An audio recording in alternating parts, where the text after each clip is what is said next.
I don't know why, but you were watching the Madness Comic Network. Are you mental?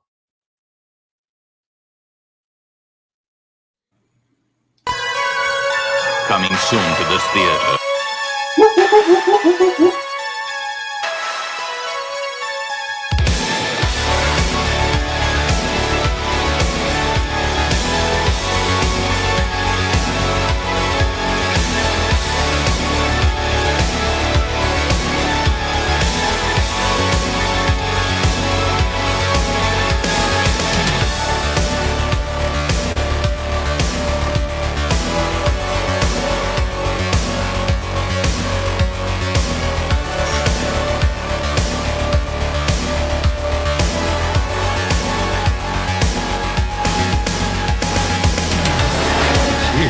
It's alive. It's moving. It's coming this way.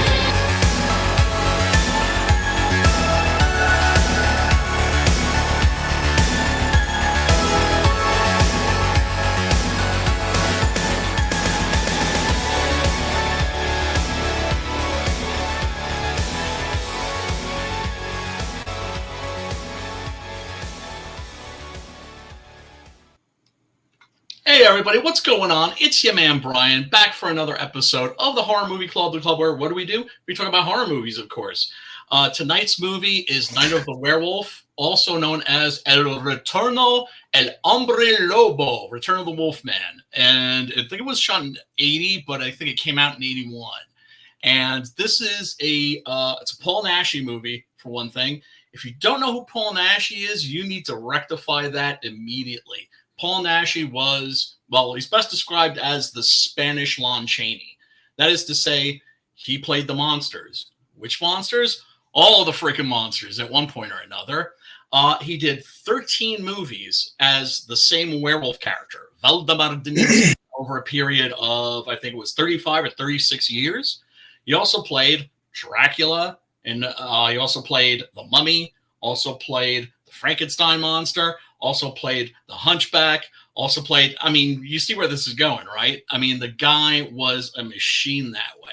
Really interesting character. I've always been fond of him as somebody that not only was a great horror film creator, because he also wrote and directed, not only starred.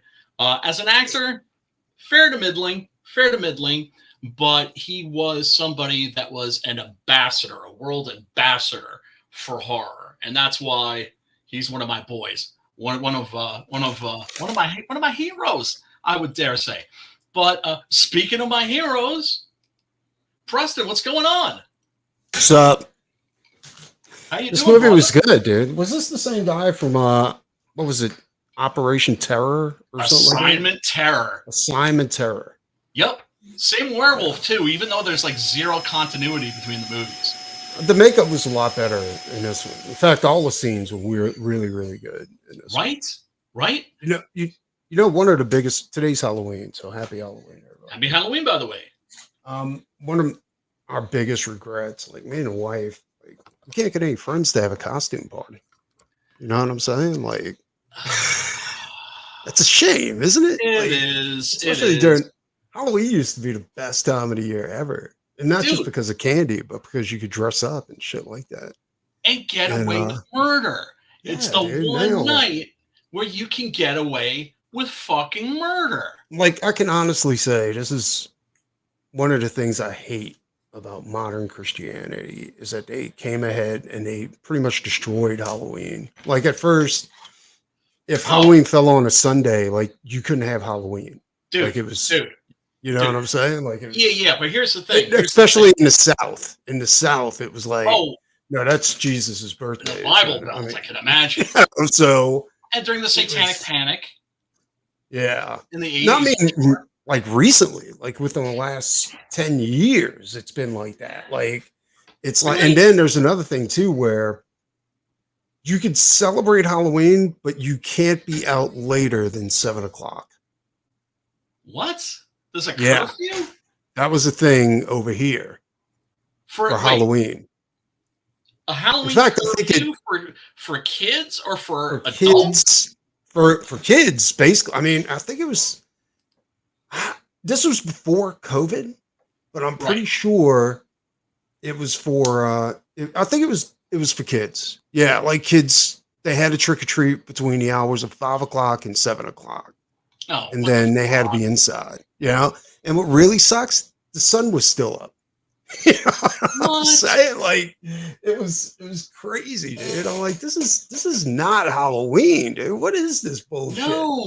No, it's not. It's like one of my favorite moments, one of my favorite shots in horror movies is in Halloween 3, where you see the sun going down, right? The sky is Yeah. on fire, and lit against that background, you see these little kids dressed as witches and skeletons and Frankenstein monster and shit. And I remember, like, as a kid, looking out and, well, either being part of that or later on, when I felt like I was too old for Halloween, Damn, then this thing actually hurts. seeing that, right? And it's like when the sun goes down, that's when the kids are supposed to be out. Well, that's when I was a kid. Like, oh my god, dude! Like Halloween was the greatest time ever. Like, I mean, there was like hundreds of kids, like all over the place, just dressed as everything. You know what I'm saying? Yeah. And it like as I got like, and that was the best thing when my kids were little. Oh, you got to relive it, right? Yeah, and I'd bring them trick or treat and stuff like that. It wasn't until they got older and they couldn't trick or treat anymore. You know, so it was, but it was that they started destroying Halloween. You know, it's like Halloween became like the worst holiday ever because they put so many restrictions on it. You know what I'm saying? In Louisiana? Like in Louisiana. In fact, I don't know if it's all of the South, but I know definitely in Louisiana. Like they had to be in by 7 o'clock. You know, it had to be over with by 7. And then they started doing weird shit like in our neighborhood. Like they would have cops everywhere. You know what I'm saying? And to make sure that the kids did their trick or treat and then went inside afterwards. Oh my It God. was nuts, dude. Like it was crazy. Halloween's supposed to be about anarchy. Pretty much, yeah. But I mean, they consist. And then if it fell on a Sunday, like then you couldn't celebrate Halloween on that day. Retarded. Like you got to wait to the day before or wait the day after. That's and the day after was Monday, so it was. You know what I'm saying? Recalculus. What decade was this? Dude, this was literally a few years ago. In fact, it's now. Even now, if Halloween fell on a Sunday, you wouldn't be able to celebrate it in Louisiana. Like you'd have to wait. That's insane. That's insane. That's a crime. That's a crime against Halloween. It's a crime against children. It's a crime against fun. That's what I'm saying, though. Like it's not about that. They see it as evil. You know, because there's so many, and that's one of the main reasons why weed took so long to get legalized in Louisiana is because of the Reich. You know, right? Like, I don't know, dude. But that's one of the things that I've always thought is cool about Halloween, and that is that it still freaks some people out. What up, Sim? What's going on, brother? Well, and then the costumes would get super, super creative. You know what I'm saying? Like, but then, I don't know, dude. I don't know how it is in other states. Like, but in this state, it's not fun anymore. You know what I'm saying? To celebrate Halloween. Oh, in New York, we get down. You know, the Halloween parade that goes down to Manhattan is legendary. Yeah. And then actually there was this weekend a Halloween parade for kids on Main Street, like right outside my window. Like I woke up and heard parade music and looked outside and saw little kids with their parents. And of course, one of my favorite things about Halloween, doggy costumes. See, here's the thing though. Like as the state that originated like Mardi Gras parades and shit like that. There should definitely be like a massive Halloween parade. No fucking shit. And there's not, dude. Like it sucks, dude. Look, there's some people that are still walking around with face diapers, right? There was recently a movie screening that was for Zoomers that have never taken off their masks, right? And there's some people that are never gonna fucking take those fucking things off. So it's such a horrible way to live in fear. You know what I'm saying? Exactly. But the fact that Halloween still makes some people afraid, that some people still find it threatening, is kind of cool. Even though adults have totally co-opted. It's kind of a shame, to be quite honest. Like, you should be having fun. Like, you should. Of course. It's not evil horror. It's just horror. You know, like fun Frankenstein, werewolves. Thanks, Sim. By the way, I forgot to answer your message. I see it now. I just forgot to answer. But it's supposed to be like whimsical horror. You know what I'm saying? Like, yes. Age appropriate, kid appropriate. Like, you even know, now, yeah. like at least I do. When my kids were little, like, we would have marathons of just fucking like Halloween movies. Like black and white werewolf. Abbott and Costello, Frankenstein. Dude, everything. It was like, and even like, because, you know, they grew up in a different era than me, but it was like I slipped in some Friday the 13th and shit like that, you know, and slasher flicks. But it was, damn, it was like, it was a blast. You know what I'm saying? And it's not a blast. Like, for us. Like, you literally had more fun at a Comic-Con than you would during Halloween, and that's fucked up. Yes. Yes. No, it's totally true. But another thing I love is, I don't know, I guess this probably hasn't happened where you are, but here in New York, by the way, where it is unseasonably warm, I mean, I'm like fucking sweating in here. It's fucking crazy. Same thing in the South. I mean, we're closer to the equator. So Right. But it was like freezing bitch ass cold just the other day. But what I was going to say was, one of the things I love is that it's not just Halloween as a holiday anymore. It's the Halloween season. And that's how it was always celebrated. You know what I'm saying? Like, here when I was a kid, but it's not like that anymore. You know what I'm saying? Like, it's like, even at school, you know, like when I was in school, like that whole month, like the whole month of October was just like pumpkins and skulls. Yeah, and man. shit like that. Teachers dressing up in a costume as closer it got to Halloween and shit like that. Dude. Like, and then haunted houses. Like, there was haunted houses everywhere. You know what I'm saying? And there's just. Well, so, I mean, look, some people fucking get down. I have to say, I was going to put together a little video of all the, because I've been going around taking pictures of like the lawn displays, and they're fucking phenomenal around here. They're just like, people go all out. It's like they know how to celebrate Halloween in this town, like much better than any other place I've ever lived, including New York City. I think I'm gonna make a conscious effort to put together a giant Halloween party for next year. You know what I'm saying? Like, yeah, man. This is ridiculous. Like, this is fucking. I feel like something's dying in me because this has been such a bad Halloween. You know what I'm saying? Oh, like, man. It's like you build all the way up to October 31st and then nothing happens. You know, it sucks. In my case, it's like my friends and I, we're all scattered to like the Four Winds. Yeah. Right? Like, none of us live in the same place. My best friend lives in Tokyo, right? So it's like, no Halloween parties for yours truly. And that could be a little bit of a bummer, but fuck it, you know, I still, you know, get my smoke on, get my drink on, and just fucking marathon Hammer and Universal for the most part. Might throw in, like, you know, a little Euro trash there too. I hear you. Now on to the movie. Yes. Well, before we get on to the movie real quick. Yeah, boy. Got my Tales from the Natverse too. Since Sam is in the hizzy with the Bisley, nobody beats the Biz in the back. And a bunch of other shit, too. I mean, he actually gets me 2 copies of this. Got a nice blue buttocks there, right? If you're a Farscape fan and you love Virginia Hayes' ass painted blue, then yeah, this is for you. Although I don't recommend this. Like, this is not going on my wall.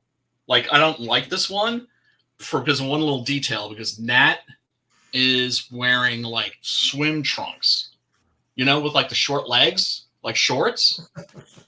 He's supposed to be rocking the banana hammock. Like MC Hammer in the Pumps and a Bump video.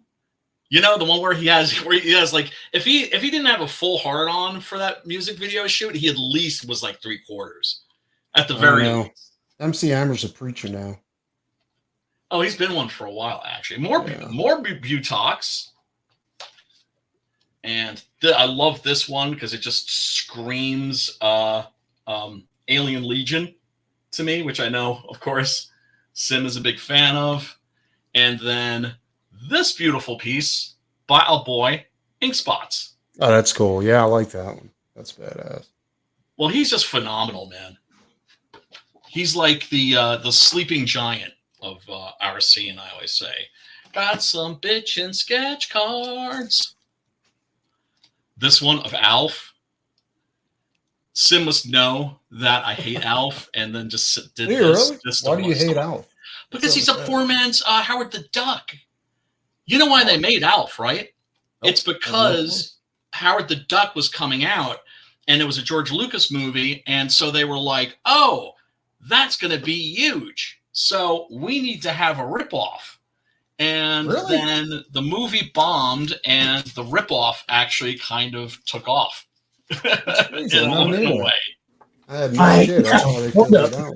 Before you get off the Alf subject, I asked you guys last week if you watched the final episode of Alf, or if you remember the final episode of Alf. If you do not, go watch it. What was it, like a mind fuck, like the end of Dinosaurs? Just go watch the final episode of Alf. You'll freak out, dude. What happened at the final episode of Dinosaurs? I can't remember. The way that ended. For as fun of a show that was and everything, the way it ended was fucking creepy, dude. Really? Yeah. That's fucking great. I mean, I guess like when it comes to final episodes, that's kind of where people, the creators, are just like, you know what? Like, we can do this, and what are they going to do? Cancel us? Yeah, well, it was over. It was the last episode. They could do whatever they wanted, right? You know. Right. Exactly. But after you watch the final episode, you might keep that. You might like that drawing after that, dude. Yeah, no, I'm just busting your balls. You know that. You know that.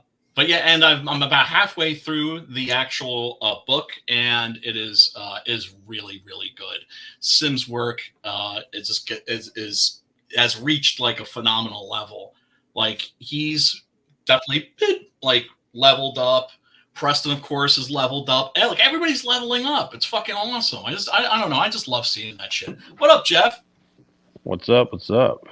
Hey, What's don't you going be staying on? up too late tonight. I need you on the show tomorrow. Well, 2 p.m. is plenty of time. It won't be too late. Okay, I'm just saying. No staying up all night. To be honest, I'm like, I haven't been getting a whole lot of sleep the last couple of nights. I don't know what's up. Like, I wake up after about 5 hours and I can't go back to sleep. So Me too. I was actually struggling. Taking drugs to get myself. I don't get 2 hours, dude. I'm awake. Something will wake me up. I'll sleep for a little bit. Something wakes me up every fucking time I lay down. Every time. Because I'm like, I was just finishing up the movie. Oh, James. And I was like, oh my goodness, I feel like going to sleep already. Let me say this real quick, Brian. Starting tonight, we started playing the movie, the full movie. Yes. Before the show over on Pill.net on the Madness Network channel over there. So if you get to like the last couple hours before the show and realize you haven't watched the movie, we're playing it live right before the show every week from now on. That's cool. Oh, yeah. So if you missed it, come over, watch it with me, and then come out, hang out with Brian and everybody, and we talk about it. Right. Nice. Right. And also, everybody, by the way, everybody who's tuning in, thank you very much. We do appreciate you. Spank that like button and hit the subscribe. Wait, I see. That's the thing I was going to say. If you feel like it, because I don't want to pressure you. But no, fuck that. I am pressuring you. Hit the fucking subscribe button and spank that little bell for the ring ding ding dong for notifications. But yeah, tonight's movie, of course, is Paul Naschy's Night of the Werewolf, also known as Night of the Werewolf. Hombre Lobo. This was like a really interesting stage in his career. And one of the things I love about this movie is that it has an atmosphere that is completely unique. That is to say, when you're watching horror movies from particular eras by particular studios, they tend to have a look. And this doesn't look like or feel like any of the Spanish horror movies that, or any of the horror films that Naschy made in his native Spain. This one has a unique atmosphere, and that is because it was actually filmed in Japan. What? Yeah. This is one of 2 movies that Signor Naschy made in Japan. You know, wait of course, a second. What about the exterior shots of the castle? Those are probably in España, I'm guessing. Right? But the majority of it's shot in Japan. Yes. Crazy. Right. So you've got Paul Naschy, super interesting guy. There's a documentary about him I highly, highly recommend called The Man Who Saw Frankenstein Cry. And when he was a little boy, Frankenstein Meets the Wolfman came out and left a massive impression on him, as it did me when I was a kid, right? There's something about that movie and Abbott and Costello Meet Frankenstein that's a perfect gateway for little kids to get into horror. I don't know what it is, right? And he ended up, in a way, remaking that movie over and over and over and over again. It was an obsession, I guess, that followed him his whole life. The werewolf he plays is always the same werewolf. It's a character he created called Valdemar Daninsky. He was making movies in fascist Spain at the time. Really, it was actually a military dictatorship. Technically, it wasn't. Okay, fascist. so he was operating at the time of Guillermo del Toro's Pan's Labyrinth. No, after that. Oh, okay, because that was pretty fascist Spain as well. One. Yeah, like out of the 3 countries that had fascism, Germany, Italy, and Spain. Spain, they won, and they kept out of World War II. And I actually went there as a little kid with my parents, and have some memories of it. It was the most laid back dictatorship you could possibly imagine. There's something about the Spanish, man. Have a chill dictatorship. No, they do, because think about this, right? One of the things that's always cracked me up about the Spanish is they take their fucking siestas fucking seriously, bro. You don't fuck with their siesta, right? Which is a nap that they take in the afternoon. Or, as a lot of people say, basically it's like an excuse to have sex in the afternoon. One or the other. Nooner. You're getting laid or you're taking a nap. Get the nooner in. Get the nooner in. Right. And so, you know what weirdly that reminds me of? Did you ever see a movie with John Ritter and Jim Belushi called Real Men? I think I did, actually. Yeah, so there's this scene. Yeah, there's this scene where they're Jim Belushi's an agent, and they're pinned down by Russians, and they're totally going to die, right? And all of a sudden they just stop, and John Ritter's like, what's going on? He looks at his watch, and goes like, oh, it's lunchtime. And he, come on, let's go. He's like, what do you mean? We can just go? Like, yeah, Bob, they're not as dedicated as we are. Just do you know how the Spanish lost Texas? How? It's the funniest shit, man. What happened was Santa Anna was like, all right, these freaking Americans, they're trying to jack our land. We're going to fuck them up. But first, siesta. That's taking it seriously. Houston came in and blitzkrieged them. during their siesta, which was cold-blooded. Literally caught him napping. That's amazing. Isn't that? I was just like, oh man, It's like, yeah, no, the Spanish, you don't fuck with their siesta. No fucking way. I'll tell No you, how. I'm not entirely sure who I respect more. Like one guy for like sticking to his cultural guns, or the other guy like, oh man, we're taking advantage of this. No, well, he would have been stupid not to. Whereas, Hey, we're gonna take a siesta. Can you guys just hold your fire for a while? Sure. yeah, man. Yeah, man. we got you. No, I respect that shit. I respect that shit. But so living in so-called fascist Spain, like I said, technically it wasn't fascist. Technically it was a military dictatorship. Right. It was kind of like you know how like behind the Iron Curtain you had these really gray countries where it was like hell, right? Mm-hmm. Like East Germany, where it was like 50% of the people were fucking snitches, right? Your neighbors were fucking spying on you. It was just a fact of life, and would turn your ass in. Or Poland, these really gray, depressing countries.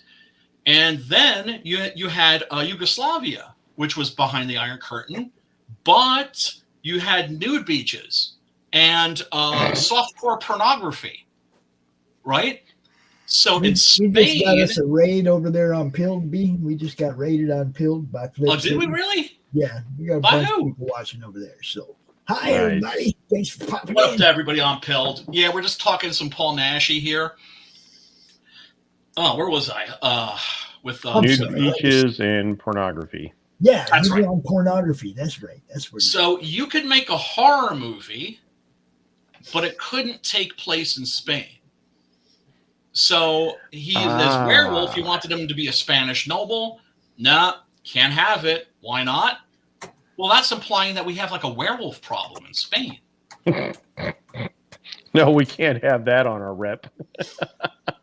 You want to do vampires? An operation where the U.S. government, the CIA, did a thing where they convinced the country they had a werewolf problem. Amazing. I think there was. Amazing, right? Yeah. And it worked. I think.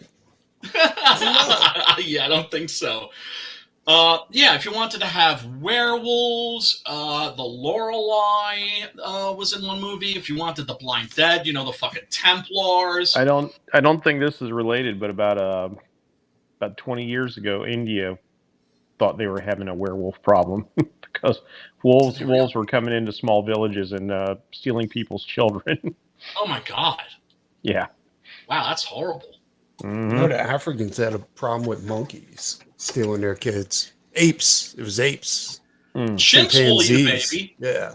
Chimps totally will eat. Chimps will fucking tear your face off.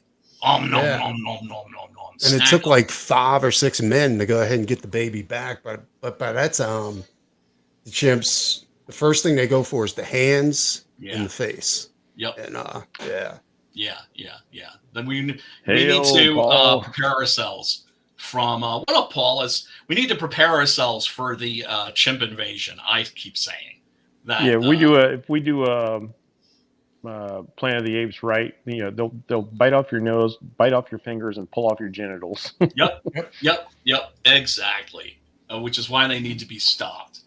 But yeah, so you couldn't have a Spanish werewolf, so he was a Polish werewolf, Waldemar Daninsky. He went on. Did you hear like they had tribes of chimps like ambushing gorillas and like killing them?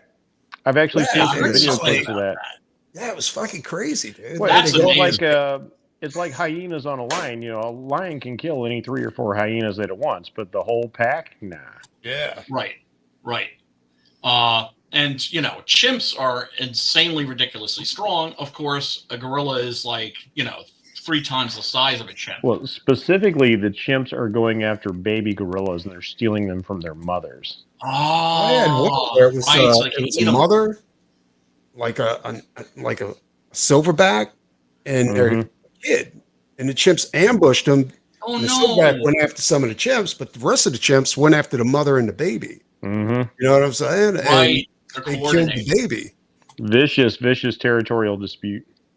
Yeah, but they're tactical too. Yeah. And Dude, when that's some you fucking see them going on thinking. patrol, because they patrol their territory, when they're on patrol, you can't help but think of like American servicemen in Vietnam. Well, when like they they're in a when they straight hunt, line and everything, and they're completely silent. It's crazy. yes, exactly, like gangs. When they hunt monkeys, they will have runners who flush the monkeys in a particular direction, Right. and then they've got others waiting in ambush to knock them out of the trees so the tribe can jump on them. Yup. And they won't wait until you're dead. They'll start eating you while you're still alive. Yeah. Yeah, that's what they do to the babies they steal from the tribes. Oh yeah. Like I said, they're evil and they need to be stopped. I think But you need to declare war tomorrow on these motherfuckers. well, but before yeah, they like I was get any saying goddamn about- smarter, they're starting to use tools. Oh, they've been using tools. There are a bunch of animals that use tools. Otters use tools, right? Yeah, but an otter isn't going to steal your baby. No. And they're not going to eat your face. They're not going to chew your ankle off. They're not going to tear off your genitals. No, they're, otters I'm chill with. If I got to have Well, I death don't know. by it. I'm just gonna say, don't teabag one. Don't take that chance. No, definitely. Yeah, if I'm going to have death by animal, let it be a big cat, something that's going to snap my neck or choke me out first. Exactly. Right. Something that's going to go for your carotid artery. Mhm. Something that's not just going to start snacking on you and then stash you someplace Like while a you're still bear. alive so they can come back and munch on you later. Like a fucking bear or something. Yeah. No, I don't want to be killed by any animal or insect. Fuck that. No, of course not. I'm right, but it's just like I'd rather be killed by I don't know a big tiger than like a fucking gang of chimps. Yeah, if Combinations, it's you Roman, have that instinct to try to fight and survive, and that just prolongs that tiger ripping your. Now, I have heard that chimps are known to gape you before they go ahead and start ripping you apart. Oh, oh God, snap. no! Like, It's already horrific enough. James Hurley says, Brian, did you hear the Wolfman makeup is just the same as that shitty promo? Well, it turned out the promo was actually at the, I think I was previewed at the Halloween Horror Nights in Universal. I don't know, dude. I've seen the promo like you were showing off, but then I seen another one where the Wolfman makeup actually looked really good. Like, Well, I don't know, was it pre-transformed that you were showing? Because it wasn't. That's No, that's 'cause I the wonder image because they that had it in Universal such- released.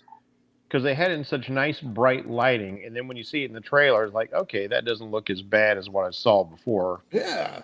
So when makeup has to be properly lit to really look Of good. course. Oh, of course. It's I always say, like, even in comic book art, right? With Mhm. Dr. Doom, his face is always what you would think would be static because of the fact that he's wearing a fucking steel mask, right? But really great comic book artists like Jack Kirby, like Gene Colan, like a bunch of other cats could give you an indication of his mood from angle and lighting. If he looked angry, if he looked sad, right? Kirby was a master at that. Yeah, and some of them Yeah. would draw on like those iron eyebrows, so you had a little extra expression with the set of his mouth, kind of like some artists would take the license of having Spider-Man's eye holes dilate. Yes. So I always thought it was kind of cool that they did work that into the MCU movies to give him a little bit more expression. I Well, thought so I too. blame bad lighting because I never did notice that like Dr. Doom looked like Tony Stark. I never noticed that in comics. Well, I am so not down with that. oh man, yeah, it's I am so not down with that either. If I Doctor cared- Doom was one thing that it could have kept me in the MCU for another round, and they blew it. They blew it. Yeah. They blew it. Doom Dr. is Doom is probably such a my fucking favorite boss, Marvel dude. character. And that's Word. saying something. They blew it, but here's the thing: we're never going to get a good Doctor Doom in the movies. It's just never going to happen, and that's because they're Never gonna afraid get it, that never gonna get it. normies are going to watch the movie and they're going to see Doctor Doom and they're going to be like, "Oh, he's a Darth Vader ripoff." What? Mm-hmm. I'm telling you, that's No, he's on that's point. the He's reason on we're point. never going to get a real Doctor Doom in the movies. He's dressed in armor and he's got a burn up, jacked up face. If that's the case, George Lucas ripped off Marvel Comics. Well, he ripped off a lot of people. And Akira Kurosawa, Flash Gordon, whole bunch. Exactly. And that's Westerns. why that movie is so special. Is because it's like I know Frank Herbert was butthurt because he was just like, man, he used a bunch of my stuff.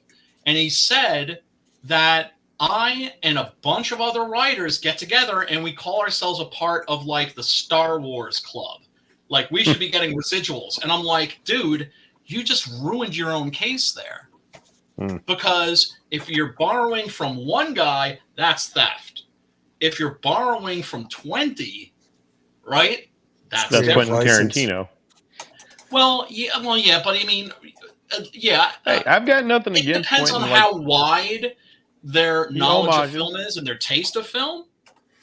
I mean, all those writers had every chance in the world to go ahead and do it themselves, but they never. I mean, that's kind of what I always. That's what I always appreciate about H.P. Lovecraft. He let a lot of other people play in his sandbox. Yeah. Oh yeah, Robert E. Howard, aka Brother Conan. They would actually swap Robert Bloch, their gods. Yeah, they would. Look at how it expanded the mythos because they were willing to share. Exactly. And one of the things that I love about the Conan stories, it's always great when he runs into a monster that he can't fight. That he has to literally just run from. He's like, right? Because that's not going to do it. Yeah. It keeps your hero grounded. Yeah. Exactly. Because your hero can't be all powerful. There has to be somebody or something that can kick his ass. Something where he's just like, it's just like, okay, I'm not fucking with that. And he just fucking bucks it. The combination of horror, well, I mean, that's why I call horror the vodka of genres. It mixes with everything. But certain things it mixes really well with, and horror especially mixes well with high fantasy. Right? That's why there's so many monsters in Dungeons and Dragons. And so many other high fantasy films, which, I guess most people would call sword and sorcery. They had a documentary about the Dungeons and Dragons Forgotten Realms, the artists behind all of that. Yeah. And it was really, really good. Is it on Tubi? I mean, there were so many great artists from that period. I think it was on Netflix. But yeah, I mean, because there was a lot of artists that crossed over from Dungeons and Dragons to Dragonlance, and Forgotten Realms and all that kind of stuff. Larry Elmore was a big one at the time. Yeah. One of my favorites. Clyde Caldwell, Timothy Truman. Jeff Easley. Well, they interviewed a bunch of these artists, from back then, and they were talking about, their experiences working. You see, I've said this over and over. Like when I started my career, one of the biggest things that helped me was working in an art room, right? Where I was exposed to all these other artists doing their thing. Everybody had a different style, and while they were over there like doing this, drawing, and I was over there absorbing all their techniques. That's what made the Barnville bullpen so great back in the day. These guys are working next to each other, and that pushes you to the next level when you say, oh man, that guy's doing something really cool. I got to step up my game. And you can also learn from each other in that setting. Yeah. Oh, for sure. The thing that breaks my heart is that my favorite comic book artist of all time, Mike Plug, actually left comics because he didn't think he was any good. Oh, he thought unreal. Yeah, no, he said when he was working for Marvel that sometimes some of the Hall of Famers would come by and be like, yeah, I read that last issue of Man Thing, and it was really good. Like, kid, your stuff has got a lot of heart to it. And they would praise him, and he would think, oh, they're just being nice.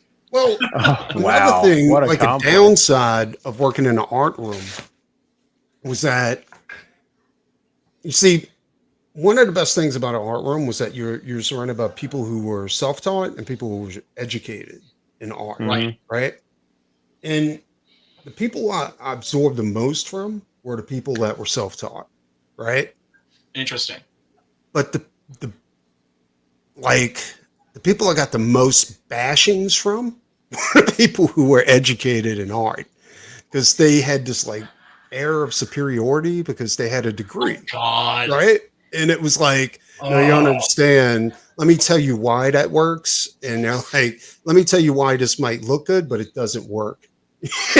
Well, remember how like when he was first starting out, Neil Adams basically told Frank Miller to go home and give it up. Like, you'll never be a great artist. Yeah. Well, that's because somebody told Neil Adams to go home and give it up. I think it was Jack Kirby who told him, the best thing I'm going to do for you. No, it wasn't Jack Kirby. It was the guy that was running DC Comics at the time. And he told him, the best thing I'm going to do for you right now is send you home, because I'm not giving you a job. He's like, you're good enough, but I'm not, because this industry it'll fuck you up.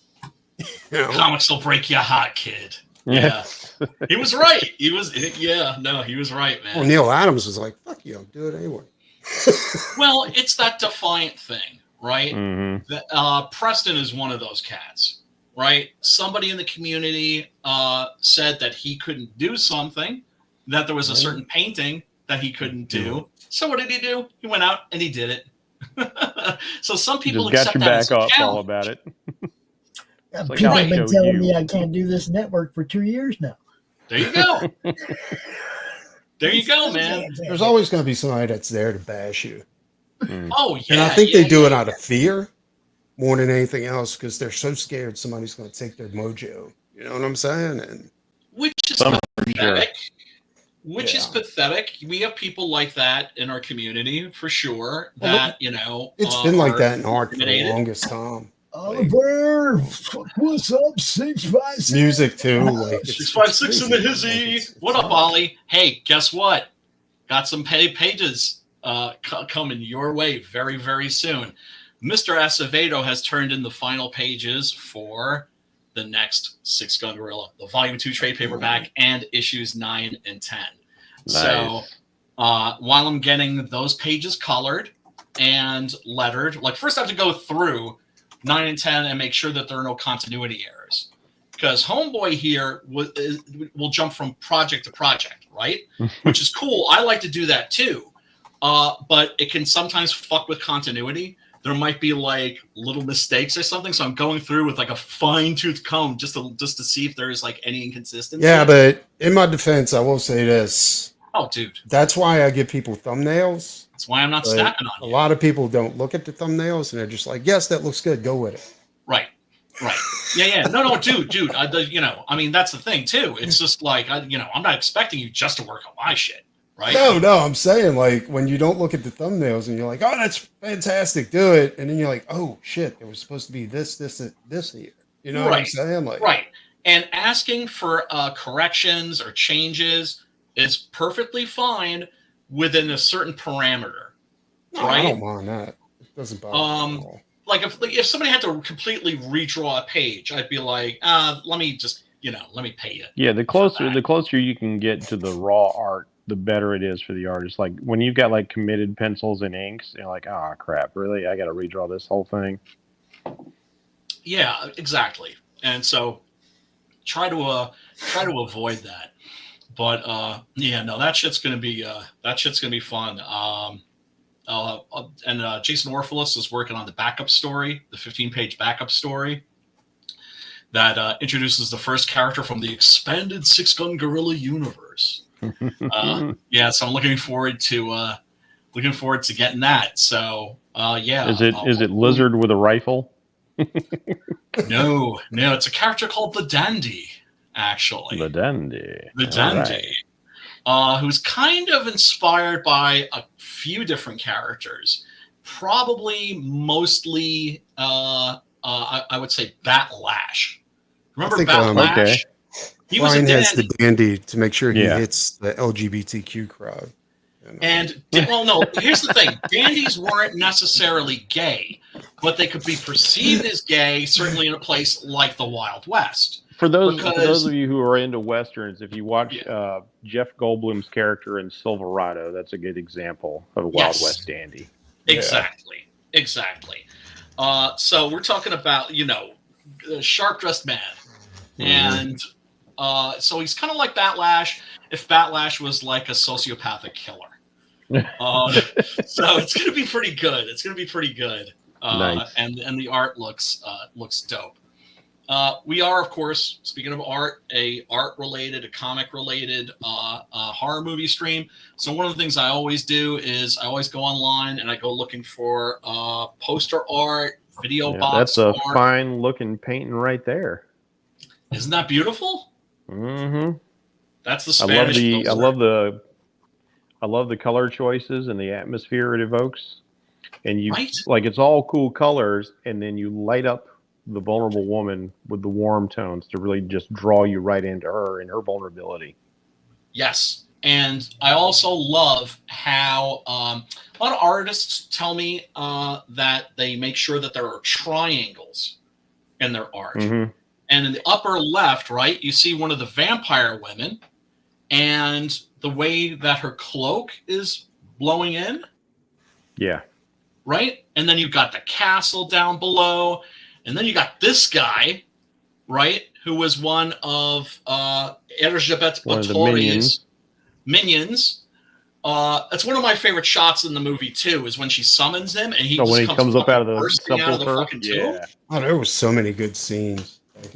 Oh man! One of the easiest compositions to put together is the triangle composition, and this one because the artist clearly had to work around the placement of the lettering that was going to go on the art. Right. This reminds me very much of a comic book page because you naturally, as a Westerner, you read, right to left. And so I look at Naschy and I come over to the lady, but then the cloak draws me down along with the chick into the main action. And then you follow the werewolf's body down to the other element that's disparately lit. And that's the ghoul down there at the bottom. And it just feels very much like the Z formation that a lot of artists will lay out their comic book pages in. And that's one of the things I love about working with artists. You learn a lot about art working with artists. And, working with different mediums and stuff. It's just like all these little things that I didn't know about, or certain things I didn't notice, or certain things that, because, that's one of the things that art does. It's designed to operate on the subconscious, right? On the subconscious mind, too. So that, you're seeing it, you're taking it in, it's having an effect, but you can't necessarily immediately put your finger on why. Well, yeah, it's a great collaborative effort because I look at a script and I try to give the writer what he wants. But I also try and input and say, like, hey, have you thought about it like this? I think visually this will work best for telling the story. Oh, yeah. Well, I mean, that's my favorite. That's actually my favorite part of the process is the collaborative process. Because, he, for instance, will come up with ideas that are much cooler than mine on the regular, right? And so, I write full script style, but when I give it to him or anybody else I'm working with for that matter, I tell them, treat it Marvel style. That is to say, none of this shit's written in stone. If I'm saying, certain things are, right? If there's a specific effect or something's not going to make sense unless you do it a very specific way, but those are the exceptions to the rule, right? And that's the thing about artists too. It's like, they can't just be good artists. Their storytelling has to be on point, right? It has to draw your eye in a particular direction. And, this is why a lot of people don't even know how to read comic books. Have you ever met people that don't know how to read a comic book? Nope. Yeah. Really? Yeah. I have. Like normies, they don't understand like that Z flow of the page, for instance. Yeah. That's crazy. I know with manga, it's the exact opposite. Mm-hmm. You don't read from right to left, or read from left to right. Right. But that's what right to left. Yeah. And then I'm like, it's like, because I remember like a friend of mine was just like, Brian, like, I don't know, like, I don't understand this. I was like, what? She was like, and I realized, I just looked at her, I said, do you know how to read a comic book? And then, of course, what happens? They get all butthurt and defensive. They're like, of course I know how to read read a comic book. Fucking right? asshole. And I'm like, no sex for you tonight. It's well, remember she was like, yeah, you know, Betty and Veronica, Archie comics and shit. No, that's completely different. She's talking about the Sunday paper. No. She was talking about like the comic books. Yeah, like the Archie books. You know, like EVS. Like shots fired. Yeah, man, shots fired. Shots fired. Did you see that video of him all sloppy drunk? By the way. No. I know we shouldn't be talking about this. Wait, what happened? Oh, goodness. It's just great. When you see the people that have like tried to destroy you, destroying themselves. Yeah. You know, it's not even that I'm like happy, because watching people destroy themselves is, you know, can be kind of difficult. Yeah. And, you know, especially when they're friends, but when they're like malignant narcissists who have a hard on for you, then it's just kind of like, damn, ain't that kind of shit? funny. It's kind of funny. It's kind of funny. It's kind of karma. It's just like, oh, that's terrible, but fuck that guy. Yep. Go back one. Yeah, isn't that cool? Yeah. Speaking of triangular composition, there's a perfect example. This, by the way, that whole thing is laid out like that. This, by the way, is the comic book adaptation. Oh. See, it's a hardcover. I see, yeah. El Retorno del Hombre Lobo, Valdemar Daninsky. And it's Paul Naschy, Javier Trujillo, who is the artist here. And I guess in Spain, they make their comics French style, because this looks like a French comic if I ever seen one. Mm-hmm. Similar aesthetics. All the vampire girls, including the woman with the scarred face, right? That's really fucked up when she becomes a vampire. Yeah. That's really like a case of like extreme dirty pool. But of course, you're talking about Erzsébet Báthory. You're talking about the Blood Countess. Erzsébet Báthory, also known as Elizabeth Bathory, right? That's how we would pronounce her name. That's how we anglicized it. Right. But the proper pronunciation, it's like Vlad Tepes. It's actually Vlad Tepes. Mm-hmm. And I only know this shit because of like reading like hundreds of books about, you know, horror movies, like Dracula and shit like Dracula. That. Right. So, you know, and it's like, and you don't want to be a dick and make people go and correct people and be like, no, it's Tepes. Yeah, you don't want to be that guy. But it's Erzsébet Báthory, right? So it's always like with a caveat, right? If you were really a fan and you were really in the know, you would know it was Tepes. Mm-hmm. Yeah, and I don't roll like that at all. You know, my attitude is it's just like having encyclopedic knowledge of monsters in horror movies. It's not something you set out to do. It just happens to you. And if I could use that to, like, you know, turn people on to things that they might otherwise be sleeping on, that's my responsibility. Because when people take knowledge and like use it to lord it over people, it's like, fuck you. That's not yours. That shit doesn't belong to you.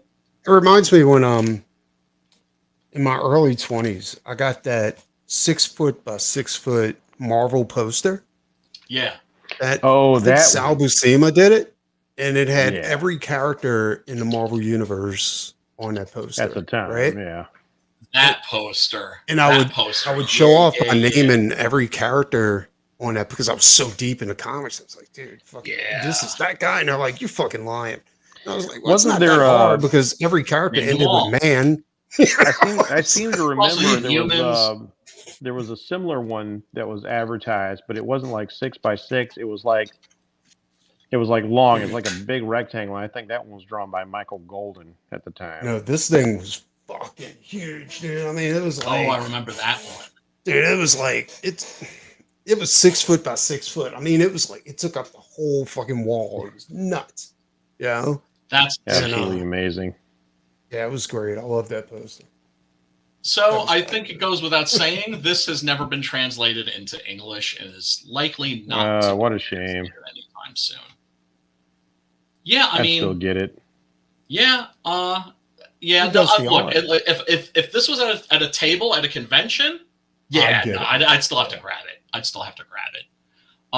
This is a nice little thing. Well, I mean, oh yeah. First, we should look at these little busts. Although he's wearing the wrong shirt here. I know, he looks like Lon Chaney there. Right. So that's he's like got the button-up shirt. Right. So that's like the Valdemar Daninsky from like another movie, really. Looks like the one from the Terror movie. Yeah. Now look at this. This is our werewolf right here. Mm-hmm. With the shirt. I have a shirt. I used to rock a shirt like that, by the way, back in my goth days. I used to rock shirts exactly like that. And they were actually comfy as hell because they've got like these big billowy sleeves. The pirate shirt? Yeah. Pirate shirts are always comfy. Yeah. It's just, yeah. So Victorian I actually was going to rock that tonight. I was going to rock that shit tonight, but it's just still staying in the closet because it's too fucking hot. It's like fucking 78 degrees in New York right now, which is fucking insane. Anyway, let me give you all a taste of the trailer for tonight's movie. That's a nice bust right there. Isn't that cool? Isn't that cool? Yeah, that's really well conceived, and like I like how the for me this actually looks better than the makeup from the film. So the artist really extrapolated out like probably the intention of the makeup artist at the time to make this even cooler and creepier. Yes, I like the braids in a werewolf's hair. Yeah, that's pretty dope. Yeah, they almost do look like braids. It is braids, isn't it? No, it's just flowing. No, look, it goes into a braid on the side. There's line Zoom into that shit. It's a visual illusion. I don't think that's a braid. I think that's part of the shirt. No, you're right. It looks like it's going into a braid. See, the hair is coming down here and stops here, and then the hair here comes down and stops right down there. That is a and cool it's bust. Just I could see where you would. It looks like a braid from a certain angle. You know what's funny to me? It's like the American version Viking werewolf of the Wolfman. Yeah, like they made it look like he had a dog's nose, but not like ears at the top. You know what I'm saying? Yes. And these guys did the ears at the top, and they gave him a human nose. Yeah.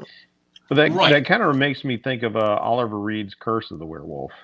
Yes. Where he had the ears on top, you know. And makeup. Yeah, with makeup by Les Bowie. Yeah, Les Bowie. He was like the guy who did all the makeup for the Hammer movies, right? So he did Christopher Lee in The Mummy. He did Christopher Lee in Curse of Frankenstein, The Reptile, like all of those old joints. He was amazing. Now here, I love the reptile face. Wow. I know, it's amazing. It's amazing. I love that movie. And I mean, look, like I don't really buy action figures anymore, but every now and then there's something that comes out where I can't say no. And when the Mego Hammer figures came out, I was just like, oh, this is one of those times. This is one of those times because I never thought in my life I would be able to get a Mego action figure of. I stopped buying action figures too.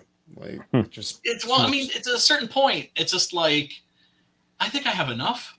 You see, that's the thing though. It's a space issue. You know what I'm saying? Like it's not like it's not comics. Comics take up very little space. You know? Oh, you always have enough room for books. Yeah.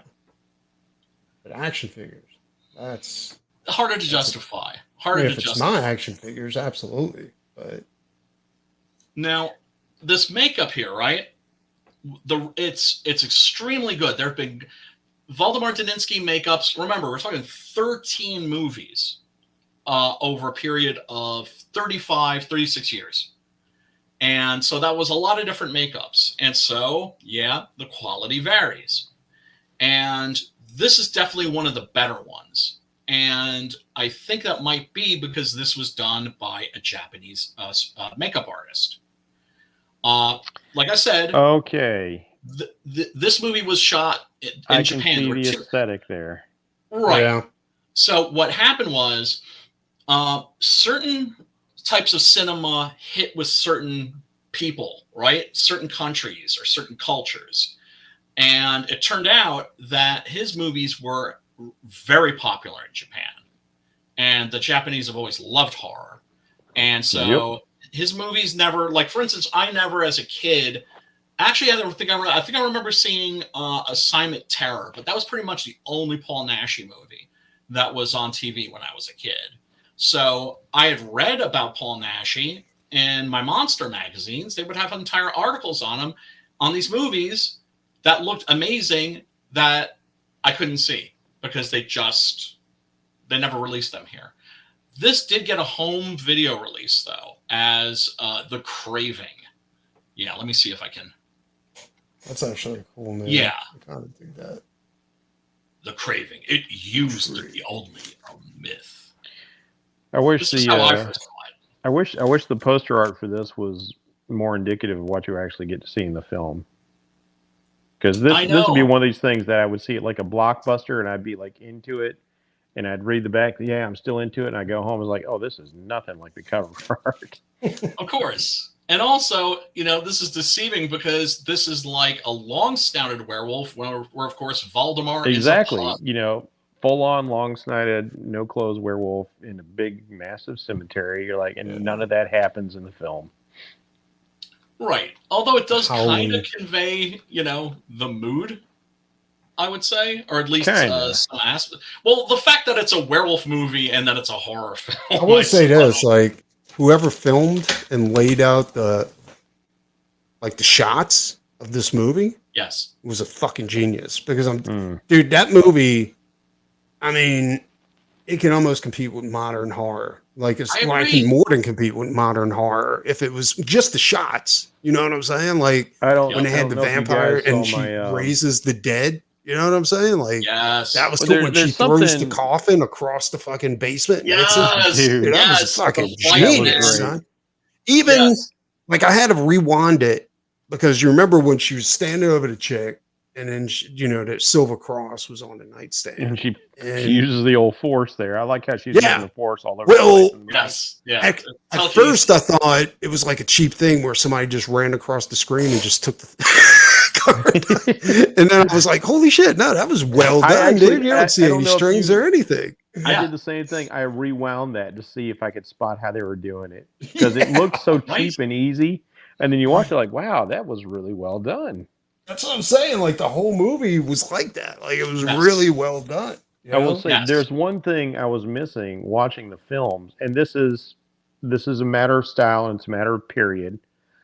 But one thing I did notice I was missing in these films is there were some opportunities for some really nice close-up inserts, and they didn't do them in spots where I would have. They like doing the kind of the long medium shot. Yes. Like when he puts the cross on the when the burn up chick puts the cross on the vampire, and that would have been like that Fright Night moment where like they put the cross on Evil Ed and you get to see the close up of that before they cut back away to the wider angle.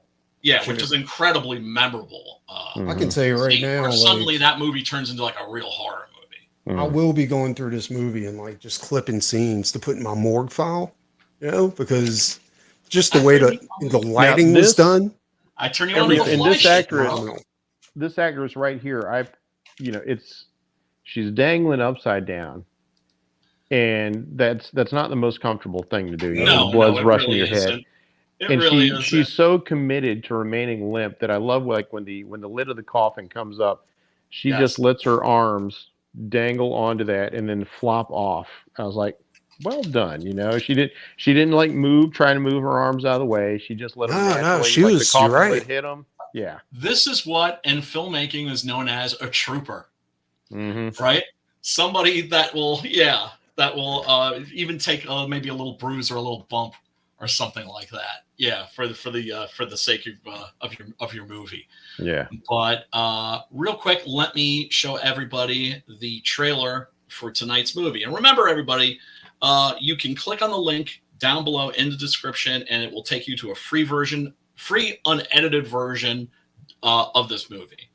So let's check this out.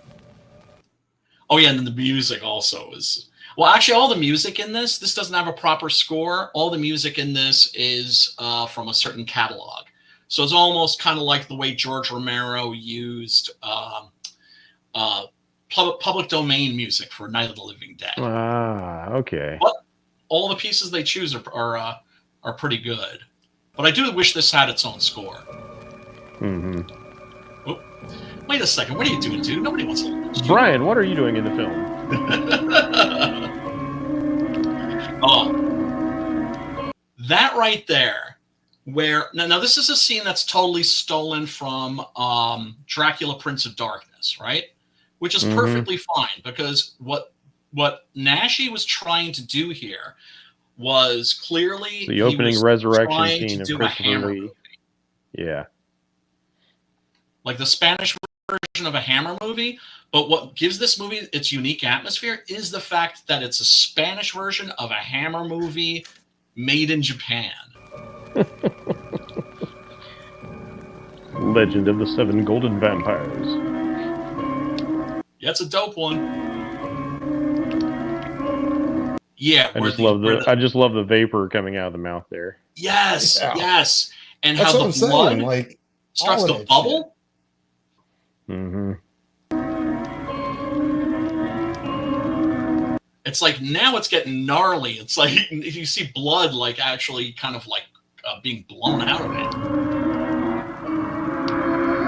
And that, it's almost like something from a Cocteau movie. You know, like La Belle et la Bête, that's Beauty and the Beast. Astaroth. Yeah, that's the medallion that one of our villains needs. Trying to remember the chick's name, the character's name. Of course, you know, you watch enough of this shit, it starts to all kind of melt together. Yeah. Right? And the stories, the plots in these are very much recycled. Like I said, this really is just a straight remake of Werewolf versus the Vampire Woman. And I do prefer Werewolf versus the Vampire Woman because I don't know what it is. I think that there's just something about that movie that is, I don't know, magical. But that doesn't mean that this doesn't have its own awesomeness.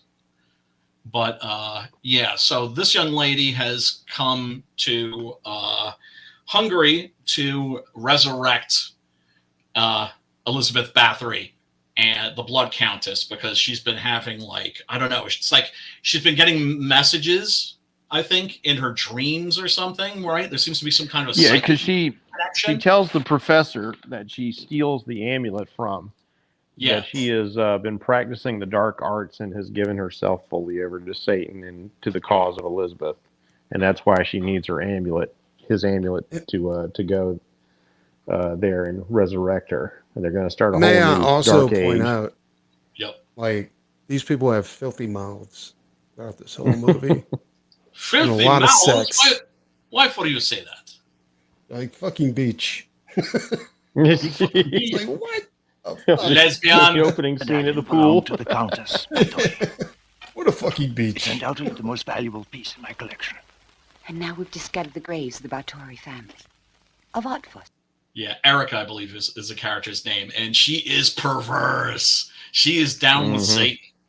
Her most faithful servant, her Valdemar Daninsky, that I can't throw. Yeah, it's one of my favorite shots. That's a good shot right there. At the end of that transformation, when he just knocks that panel out. Dude, this thing is filled with great shots. Like, if you're doing a horror comic, yeah, this movie should be your reference material. Well, you know the one that I want to do, right? That would be Valdemar Daninsky, this character, versus Armando Diasorio's Templars, the Blind Dead. The werewolf versus the Blind Dead. Because that is the Spanish horror crossover movie that should have happened, but never did. And if they had done that, it would have been fucking awesome. it could have been so dope. Those things were so eerie, and you look at them in like stills and stuff. You're like, oh, that's kind of goofy makeup. But like when you watch them on the screen, and they've got that kind of like that sound effect that's going with them and the music, and they're just so creepy. They're spooky as fuck. The Templars are spooky as fuck. Yeah, without a doubt. And I actually even have an outline for the story for that story, but we'll see if it ever happens. Well, I know like American mythology comics have been getting a lot of like horror movie licenses to work on. So I wonder if there's a way. I'm just wondering if there's a way, like maybe you could get something like that. Is this public domain? I kind of think it is. In the Blind Dead? Yeah, Look at that makeup, dude. That makeup is fucking amazing. Perfect. Isn't that awesome? Yeah. Here's the thing. That's a comic that, like I said, I got an outline for it and shit. Even though I think I could probably do it without any legal issues, I would at the very least want the blessing of Sergio Molina, who is Naschy's son. But we've talked back and forth a little bit on Facebook, and he knows what a big fan I am, so I have a feeling it wouldn't be a problem.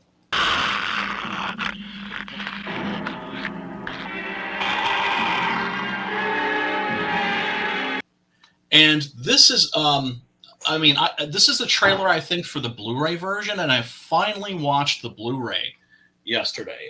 I got it in this set. A couple years ago, Scream Factory put out the Paul Naschy. Good old Scream Factory. Good old Scream Factory. They're killing it. Vinegar Syndrome's killing it. Severin is killing it. Arrow is killing it. That's why to me, like Blu-ray, it brought back the idea of a collector's medium, right? Which, DVD was at first, but then ceased to be. Yeah. So in the set, you get Horror Rises from the Tomb. Awesome. Vengeance of the Zombies. Good.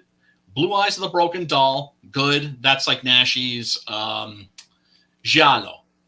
Human Beasts. Excellent. And, the movie I was most looking forward to, Night of the Werewolf, El Retorno Hombre Lobo. No liner notes, no booklet or anything. The discs don't have pictures on them, but still a quality set. Ultimately it's the movies that you want.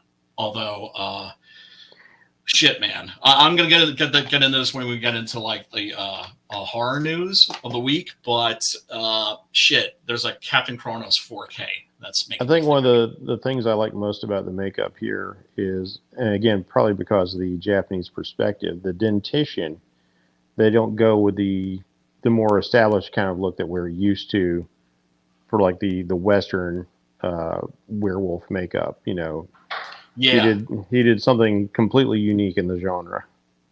Yeah, he never had the underbite. That's the one thing that was consistent about the Valdemar Daninsky character. And like I said, that started with like Lon Chaney Jr. It went on to Oliver Reed and so many others. Yes.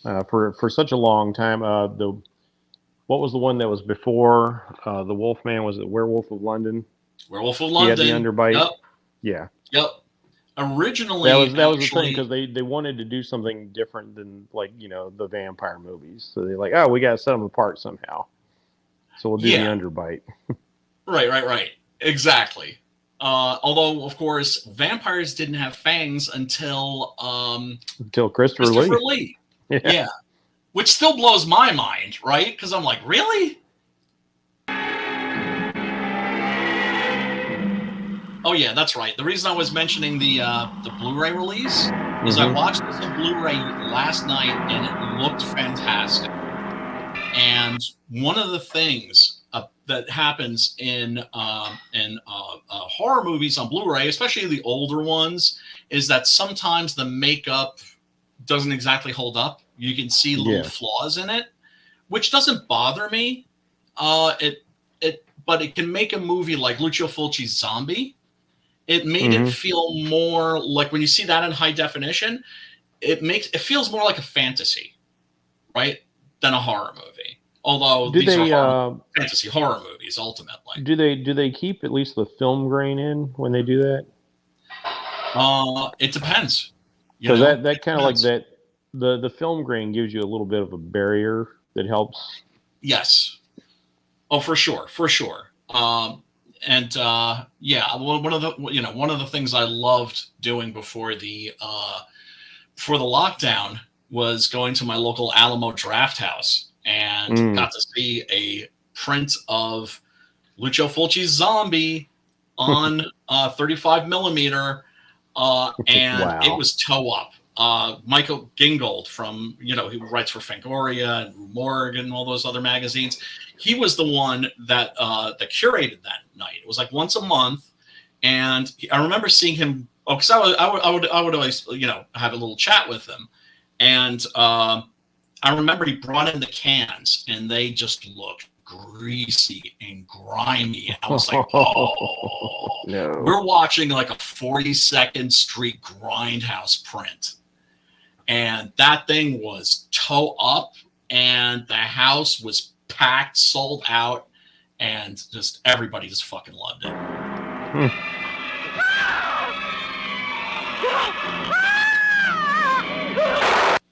Blast him twice with the shotty.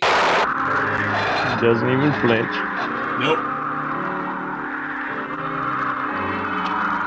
I like later when he attacked that one like guy from behind. The guy just whips out a knife really quick and just starts, stabbing him in the torso. And it's like, for all the good it's going to do you, buddy. And I was like, that guy was pretty good at defending himself. Yeah. Right? It's just like that guy. That guy is used if he to wasn't a werewolf, no. You would have whipped his ass, bro. Dude had good reflexes, good instincts. You also notice that Valdemar in this, he creeps up on a lot of people. He creeps up, right? He doesn't necessarily just come charging in like he normally would. He's just like just creeps up on motherfuckers. Yeah, and he takes some damage too. Like that dude by the campfire, like stabbed the fuck out of him, dude. Stab him, shoot him. Honestly, I really want to see more vampires. Well, you know what's kind of fun about that is because he's doing that, he's actually acting more like a natural predator. Yeah. And like when he takes the woman at the well, he circles around her to make sure he can take her from behind. He's always trying to take people from behind in most cases. Yeah. And like once again, this is a character like a wolf, and he's doing it with stealth. Exactly. And he made 13 movies with this character. And so, needless to say, he had a lot of time to think about that shit. That is to say, this character was an obsession, like a lifelong obsession. This was his six-gun gorilla. What was that? This was his six-gun gorilla. Yeah, I mean, there's a lot of other shit I want to do, but there's certain characters that actors fall in love with. Like Johnny Depp clearly loves Captain Jack Sparrow, and if Disney hadn't screwed him over, he said like I'd do Pirates 100. He just loves that character. Right. See, but that's the problem. Like that's the thing now I've learned about Marvel comics and shit like that is that when you're dealing with corporate characters, like it's kind of foolish to like fall in love with these characters. You know what I'm saying? Because they're not yours. Exactly. And you have no say so in which direction they're going to go in. Why do you think that the X-Men comics didn't have a single good villain for about 20 years? It's because Fox bought the X-Men from Marvel when Marvel was on the verge of bankruptcy. So not only did they buy the X-Men, they got the X-Men cheap too. Well, that's also why they like, why should we create new villains for them? Exactly. Well, and that's why they tried to glorify the Inhumans. Yep. They were taking focus away from the X-Men. Because that was a weird thing about Marvel is like okay, we can't get the FF back from Fox, so we'll just disband the team for a while. It's like, well, that's dumb, man. Like it's not hurting Fox if you're not making new canon. No, because they still have 60 years of material they can pull from. and you could be making money off your FF books. Well, with Marvel, with the X-Men, let me see if I can word this right. Okay, so they sold Fox the X-Men, right? Or was it Sony? I think it was Sony. It was 20th No, Century Sony. Fox. Yeah.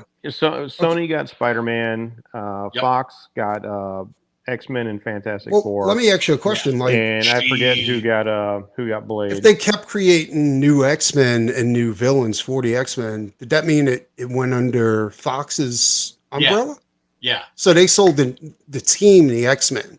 They sold and when I say they sold the X-Men to 20th Century Fox, I mean they sold the X-Men to 20th So the Century team, right? So it doesn't matter. The whole kit is caboodle. So the more IPs, as far as media, more they gave to media Fox. rights went, because licensing is weird, because you can it is so that was the worst fucking deal ever. You can have for instance, do you remember the Justice League cartoons that were doing by Bruce Timm and Paul Dini?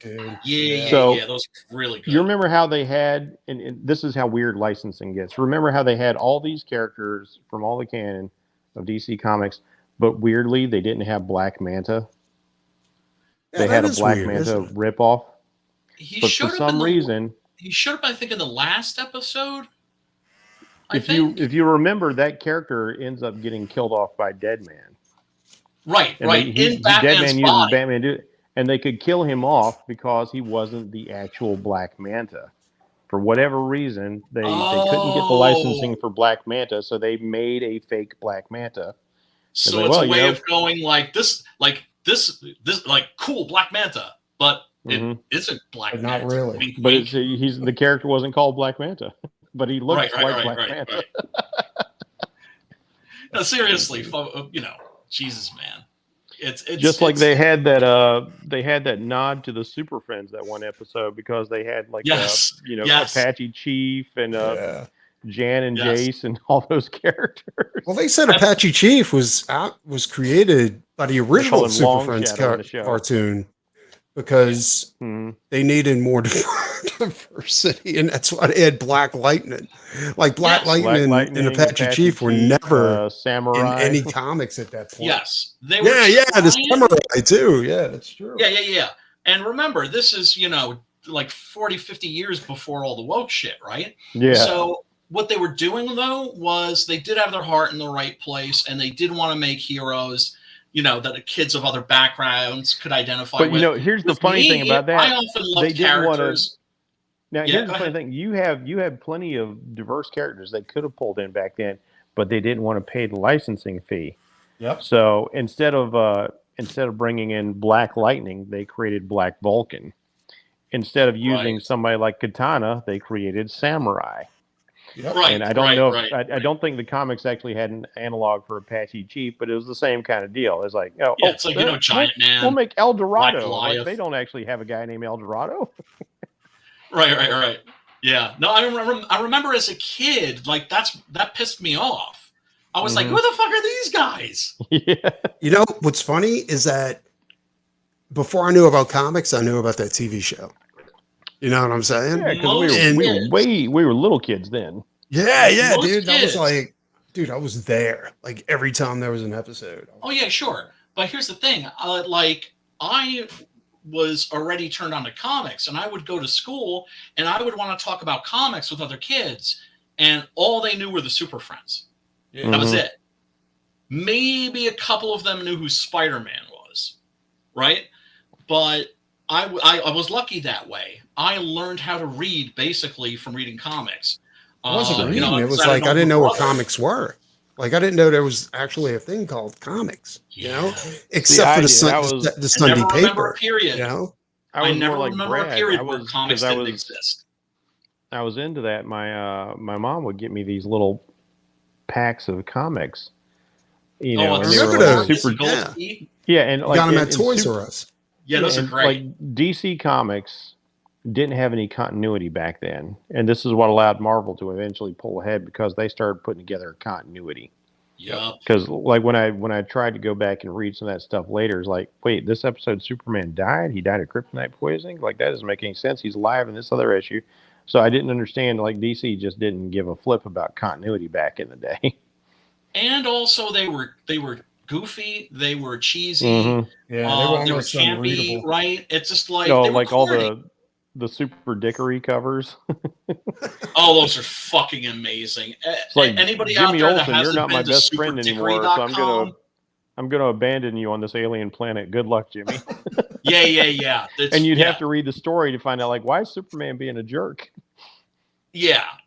If you've because that's what it's all about. Superdickery.com is that you've got these covers, and so there's no context. Yeah. Right. And it's just like, and it's like they didn't even have to go in and change like the word balloons. It's like they're the literal untouched covers.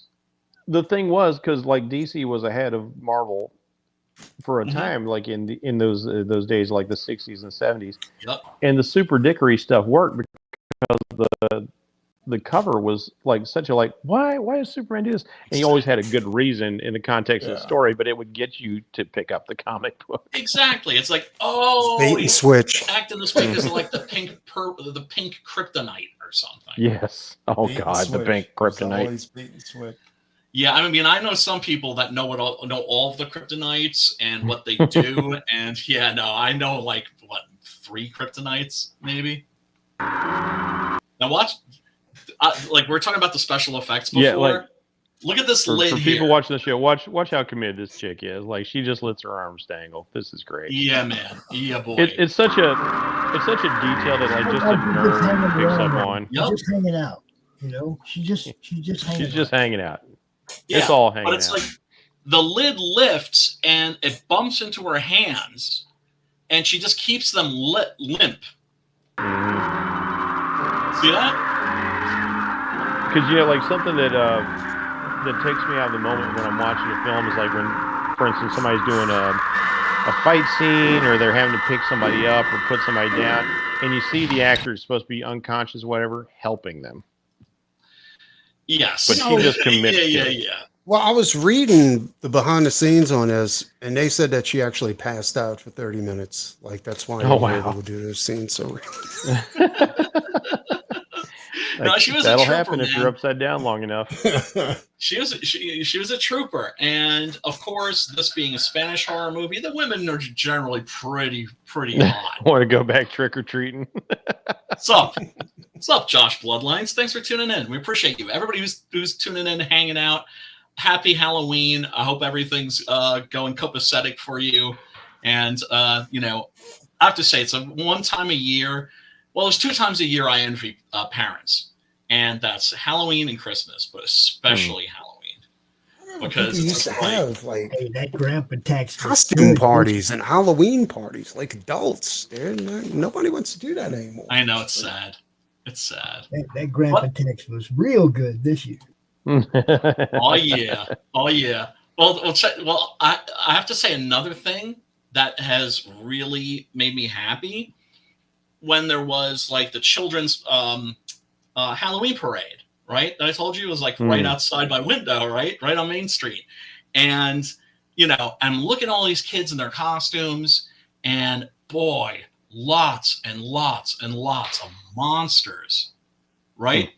Because kids often, dress up as pirates or Zorro, and that's cool. That's totally copacetic. Superheroes and shit. But I just noticed that like a higher preponderance of kids dressed as skeletons, like old school shit. Like they had a bunch of kids that were dressed up as P. Diddy, as like modern horror, And they were walking around with a bunch of baby oil. I don't know what that's about. P. Diddy, the P, the I, the D, the D, the Y, the P, the I, the D. They were walking around with one hand they had a syringe, and the other one they had baby oil. Not to get overly political, but I think one of the funniest and fastest things that people have jumped on is seeing people running around with like safety vests because they're doing the Trump garbage man thing. See, but I think something that was different this time, something that aren't really even characters. I seen a lot of kids wearing Fortnite skins. Oh my God! That hurts my heart. Do you see what I'm saying? It's Yeah. See that hurt. See that shit hurts my heart. That's why I'm glad, like where I am, lore behind some monsters. Some of it's you gotta expect that. You know what I'm saying? I mean, that's there's probably gonna be kids dressed up as God of War, and shit. Video game skins. Yeah. Jeez. But Fortnite skins, really? WWE Shield Bloodline. That's just not. I heard there was a few kids dressed up as foreskins. I don't know. Oh, snap! It's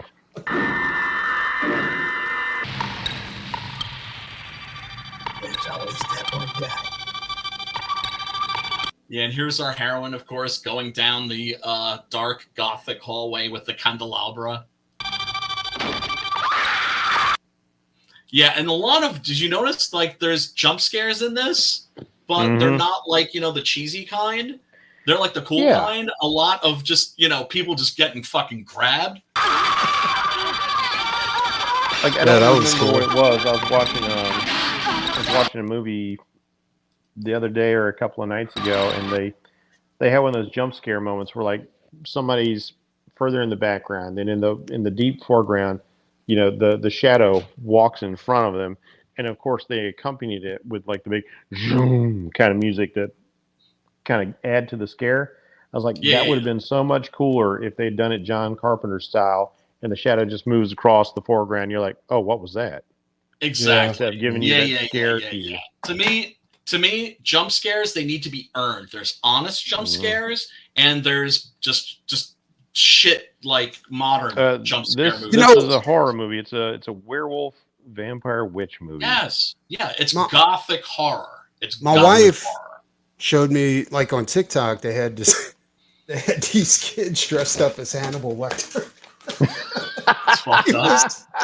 And he was strapped to a dolly. That's pretty fucking funny. I was like, that is the coolest fucking thing. And then they had another one where it looked like she was in a well and she had a bucket with fucking, puts the lotion on her skin. Oh gosh. Buffalo what Bob. were you saying, Pops? I said, he's over here trying to blame his wife. We know you're all over TikTok, Preston. I wish I had time. There's some cool shit on there. Can I address Josh Bloodlines here? First of all, thank you very much for tuning in. We do appreciate you, man. What kind of movie is this? This is we are talking about and looking at the trailer for Night of the Werewolf by Paul Naschy, 1981. And there should be a link if you're watching us on YouTube. There's a link down below in the description. Wait, this is a free version of this movie. This is 81. Yeah, isn't that interesting? Because this feels because the hammer overtones. This feels like some late 60s, early 70s. Exactly. I thought it was 70s. Right. I didn't know it was 81. Yes. 81, the same year that movies were coming out. 81, 82. You had just an explosion of fantastic cinema. Science fiction, horror movies, it's funny fantasy, you should say that. Sword and sorcery, you name it. For those 2 years. I don't know if you saw my tweet earlier today, but I watched one of my older favorite horror movies for the season, and it was a TV horror movie from 1981, Dark Night of the Scarecrow. Oh, yeah. I remember that. That thing holds up. And it really does. It's way scarier than like a lot of movies that get made these days, and it does it without all the gore porn. It's just all the implied scares and things, but it's so well established. It's so well set up. From the caliber of the actors to the shots to the music. I recommend everybody go see it. I believe you can see it on Tubi right now. You know what I think made those movies like great? Was that, and they also had a bunch of failed movies too. But avoid the sequel they made.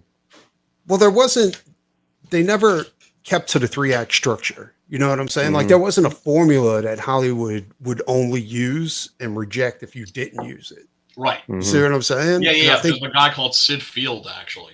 because that was the main thing with Rockabilly Road Trip. We like that Rockabilly Road Trip graphic novel that we were shopping around is for the movie.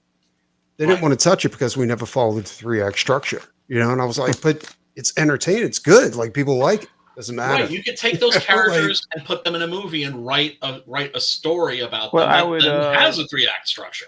I would argue you don't have to follow that. You know what I'm saying? Like, no, but I think that's what made Hollywood all these horror movies so great. It's because, like, not a lot of them followed. The easiest genre to do for films is pretty much horror movies, and I would argue that a film, like if you're going to take a chance on making a film or funding a film, like that's the way to go. That's the cheapest and easiest thing you can do. It always has been. And it always has been. Yeah. And a film like Memento doesn't follow the 3-act structure, and look at how good that is. That's what I'm saying. And most Japanese horror movies don't follow that either, because the demon always wins. But here's the thing I'm saying. I'm not saying you can't break the rules. I'm just saying you need to learn the rules before you break the rules. That's true. Why is that even a rule? That's what I'm saying. Like Picasso. That doesn't seem like it, because now, I mean, honestly, with modern movies, I feel like I'm watching the same fucking movie over and over. You are. That's because you are. And they don't want to take chances, and there's just a lot of uncreative motherfuckers making movies. That's why I don't really care about modern Hollywood. I mean, like some of the neither do I. That's why I'm trying to turn people onto this shit. It's so much cooler. Some of the best films I've seen, modern films I've seen, have been from directors who are abroad. They're released in Hollywood. They're made in Hollywood, but they're by people with different sensibilities. Yes, and so it doesn't look like everything else. They're not stuck to one structure, like formula that you have to go by. You know what I'm saying? Like exactly. I find it ridiculous.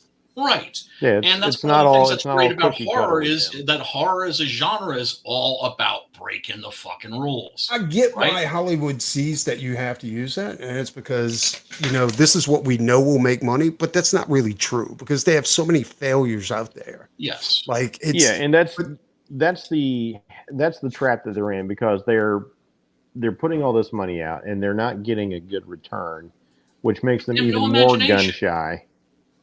Yep.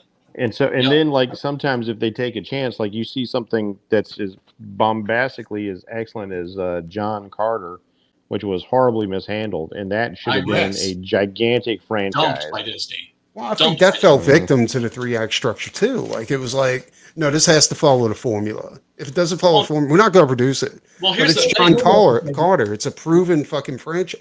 Doesn't matter. What didn't work? What didn't work with that movie, and I do like it a lot, was the fact that it was intended to be the first of a franchise. And it's just like, just do the first movie, and then if it's successful, then turn it into a franchise. They always make movies these days to be like the springboard. They're aiming for the franchise. Well, exactly. One of the things, my lady was showing me an interview with Johnny Depp, and he said that he doesn't want to work with Hollywood anymore because they only want to do the 3-act structure. There it is. They're not open to anything else. Yeah, when he used to do interesting films like Dead Man. Yeah, well, that's if you want to talk about actors, hold up. You want to talk about actors? Did you see who was on Still Toking Wednesday night? Mr. Abrahams from Terrifier 3. Oh yeah, that's right. Yes, I watched a little of that. Yeah. That was fucking cool as fuck, man. Look, some modern horror people get it. For sure.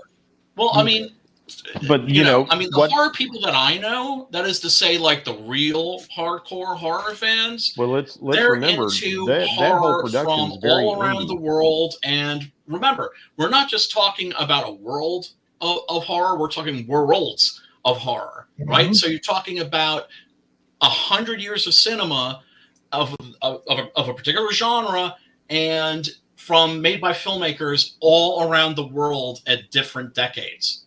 And so you've got all these different eras that have their own style or their own feel or their own atmosphere. This one, because I should tell this story because it's actually really fascinating. Like I said, Paul Naschy was huge in Japan, but didn't know it. You didn't have the internet back then.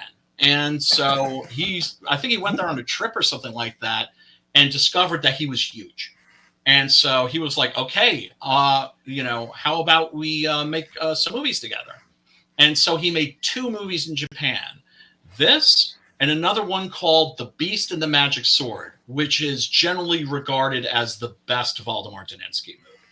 Really? And he said that when he went there, one of the props was a silver sword, right? That's the magic story that's the magic sword of the title. But it's a silver sword, so of course I can fuck up a werewolf, right? If you're following those rules that were established by Kurtis Fujita in The Wolfman. So they ask for a silver sword, and he gets it. They give it to him, and he takes it out of the scabbard, and he's just like, "What the fuck? Like, this is real silver." And he's like, "The fucking Japanese, man! You ask them for a silver sword, and they give you a fucking silver sword." Wow. And that's why the makeup in this is awesome. The special effects are awesome. The sets are awesome. The fucking did I mention the fucking makeup? Yeah. They had real craftsmen, Japanese craftsmen, work on this, but all under the auspices of Paul Naschy. And that's why these movies, just both this and that, just have like a unique. Anybody who's ever seen a Godzilla movie knows the Japanese go all the fuck out. Yeah. Ain't no half stepping. All those buildings Godzilla crushes. Yeah, boy. Yeah, here's the shot that we were talking about where Vittoria's risen from the grave, and she summons one of her undead minions, one of the guys that was being executed along with her at the beginning of the movie. Yeah, let's check out the shot. This is just badass here. Yeah. They slow the camera down just enough to make it cool. Without going all Zack Snyder on it.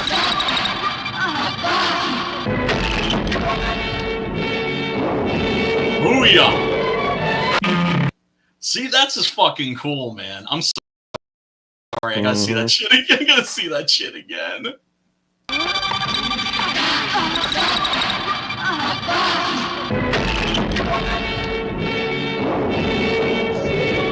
It's like in horror, you get like the gore money shots, but sometimes you also just get the awesome horror moment money shots. I like the design of just a few sparse teeth still in the jaw. Yes, and he's still wearing his chainmail cowl. Yeah, his chainmail coif. Yes. Yeah, that's a nice little detail, so you recognize. Oh, that's the guy. And I gotta say, this chick, that's one of my favorite parts right there, where she burns her forehead and then she goes fucking ape shit. Just she doesn't run. What? No, it doesn't drive her away. It just gets her mad. It just gets her angry. Yeah, she's got to get rid of it, and that's the thing is like, okay, yeah, you've got this, but if I can get it away from you, that's your butt. Yeah, and she does. Yeah, she does. Like this is a savage fucking movie, dude. Like, yeah, it is. Yeah, and like this actually treats vampires really cool, and I like how like when the vampires throw down with the werewolf, and and these are women, these aren't stunt people, these are women actors working with this guy, and they are throwing each other through crates and over tables, through tables, and all sorts of things. Like, now that you mention it, like my hat, I thought it was going to be like a bullshit fight because it's like chicks. And it wasn't. It was like really good. Yeah, I mean they went WWE all the way here. Like they went for it. It was nuts. But you know why the climax to this is so awesome? It's because the climactic fight in Werewolf versus the Vampire Woman is really kind of disappointing. They Voldemort takes. And see, that's kind of more what I'm used to. Like I always loved those crossovers when I was a kid, like Universal Monsters, like Dracula versus the Wolfman versus Frankenstein. Yeah. And what would typically happen is like the Wolfman would jump on Frankenstein, and Frankenstein would just choke him out, and that'd be the end of it. Like the Wolfman couldn't do anything. It's like, Oh, come on, man! Like, show Frankenstein can be hurt, like show it. Like, let's have a little bit more fun here. They kind of cheaped out on that.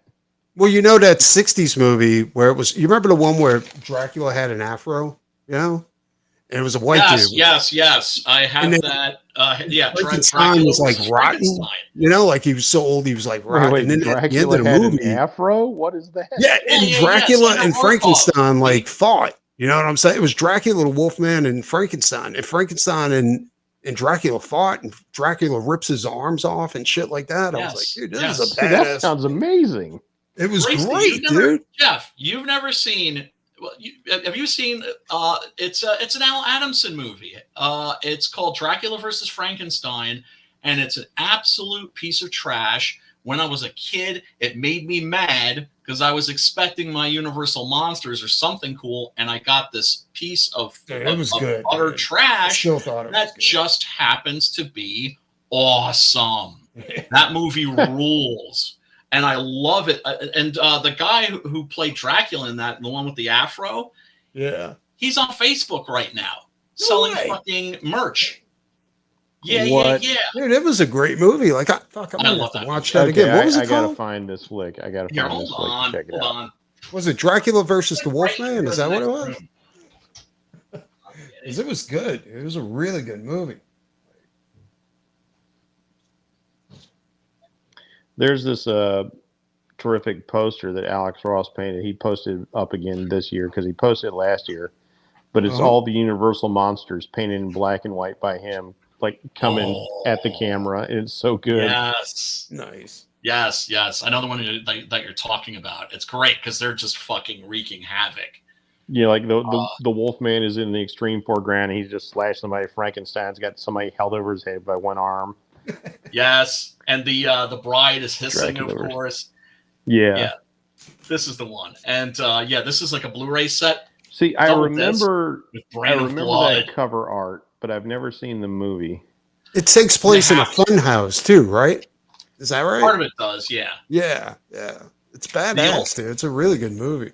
The only part of this movie that's hard for me to watch are the scenes with Lon Chaney. Oh, he's got it's not a fro. He's got like Brady Bunch hair. Yeah, I mean, we're exaggerating a little bit by calling it a fro. Yeah. I was expecting like a fro. No, it's not that bad. But right.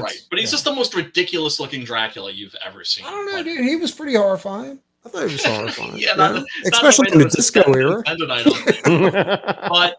But yeah, you'll love that. It's got a cameo by Forrest J. Ackerman. That kind of tells you everything you need to know about it. But yeah, definitely look for that. I don't think it's on streaming. They explain it away because Frankenstein's rotten. Like he's so old. It's like, this just pissed me off. Yeah, it's just like instead of booking or like drifting back, floating out of the room, she's like, you fucking bitch. Yeah. I guess she didn't have quite enough faith. Because I always think this, like I'm always like headcanoning my own mythology here. Like maybe if she had more faith, it would have actually repelled her. But the cross itself can still burn you on contact. Yeah. But that's always an indication that you're engaged with the film. Mm-hmm. It reminds me of So, do you know who Jonathan Mayberry is? Yeah. Oh, remind me. I know that name. I know. He did the Pine Deep trilogy. He did Joe Ledger, all kinds of shit like that. Okay. Well, he's got these mobsters that hunt like vampires, right? And but their nephew doesn't know that, and their nephew moves to like Pine Deep, and he's like, yeah, there's like vampires over here, and they're like, okay, well, we'll be there. So the vampires invade his nephew's house, right? And they're like. Yeah. And so he's like, get the crosses, and so he's holding up a cross, and his buddy who turned into a vampire is like, hey, Johnny, that's cool and all, but I'm an atheist, so I don't believe in that. Right. And the dude's uncle goes behind him, shoots his head off with a shotgun and says, do you believe in this?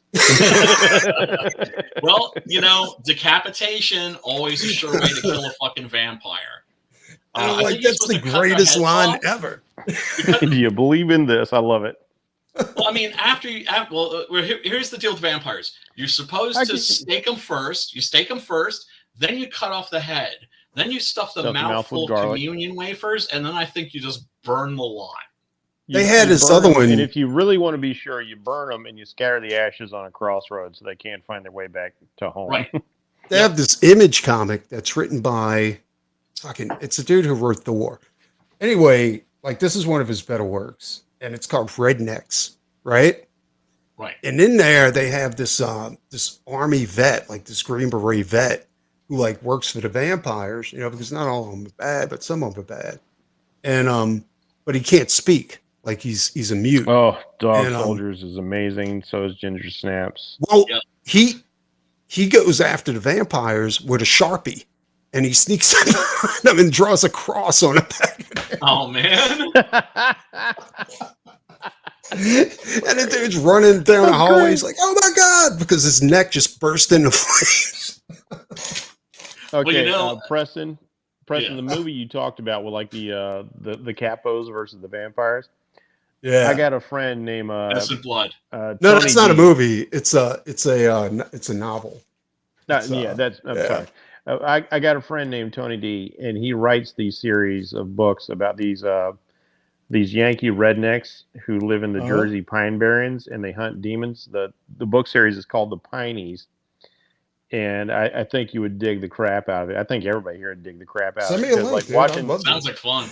Watching these like New Jersey rednecks hunt demons in these books, and you can get them all off Amazon. It's just so great, and there's such a great progression of a story throughout the books. What's he up to? He's got several of them out now, but they're so doggone good. And it's funny being a Southern guy. Even though these are like Northern guys, they act so much like the rednecks I grew up. I keep hearing Southerner when I'm reading the books in my head, and so I transplant it down to the South, even though I know it's in New Jersey, the Pine Barrens. We have rednecks here too. And we have people that move from the South here, and people in the North tend to have a very condescending attitude towards people from the South, especially if they're in New York City. Like I got into an argument. It was a political argument. I don't even know. I never instigated it. They instigated it. Anyway, check out The Pineys. The Pineys. You can find the books on Amazon. They're well worth it. He kept calling me a hillbilly. I'm like, there's no hills in Louisiana. What are you talking about? It's fucking flatlands. You've ever been fucking south? Shit gets fucking flat as fuck. I was like, hillbilly. What are you talking about, dude? That's crazy. I'm just like, where are your fucking hills? Where are your fucking mountains down here? Yo? I've said things like, I reckon. And people's like, man, you sound country. It's like, well, I'm Southern. I wouldn't call myself country, but yeah, I let it slide. Right. But they just kind of the meaning of the word finna, right? Yeah. Finna do this, finna do that. We're finna do this. Yeah. No, I mean, look, you look at the all of the awesome art that came out of the South, right? Mm-hmm. Rhythm and blues came out of the South. What came from rhythm and blues? Rock and roll. What came from rock and roll? Metal. Like Led Zeppelin ripped off massive amounts of blues players. Yes, no blues, no literally recorded Stairway to Heaven from a blues player and reproduced it. Scummy as fuck. We're talking about the scene here where Elizabeth Bathory throws the coffin at Valdemar, but she does it telekinetically, right? Yeah, this is a great scene. Yeah, I love this. I couldn't help but think of like the Vampire in Venice, where he had the Force as well. Yeah. He's just constantly hitting people with the telekinesis. Holy shit, man! That movie is just wow. That's so great. Fucking slow-mo. This is just fucking, I mean. This did not disappoint. Oh, dude. Yeah. Dude, it's just like, And this also explains why the wire work. Going down. Knowing this was made in Asia now, this explains why the wire work is so darn good. Because, the Asians are just pros at it. Yeah. Yes. And that chick is such a good villain. She's terrific.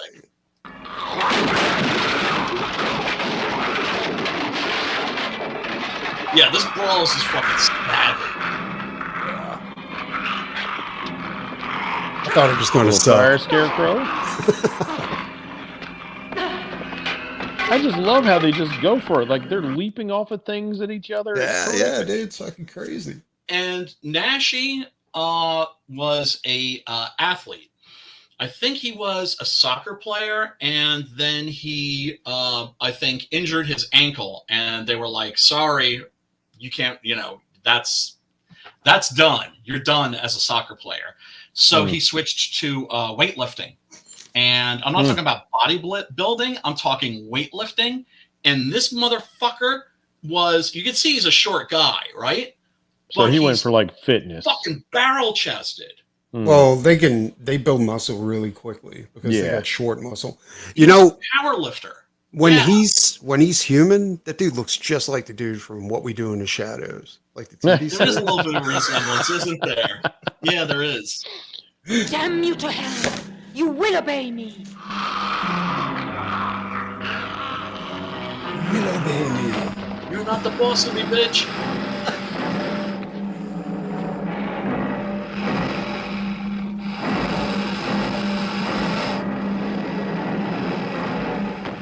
I can totally hear him saying, "Bet y'all won't. Bet y'all won't." Yeah, I wish I had funny. a longer I don't know that fight, but it is fucking dope. I don't know who this is because it said like in the opening credits like special guest star Narcissa Ebenez something. I was like, oh, so somebody's root name is Narcissist. Narcissist. Yeah.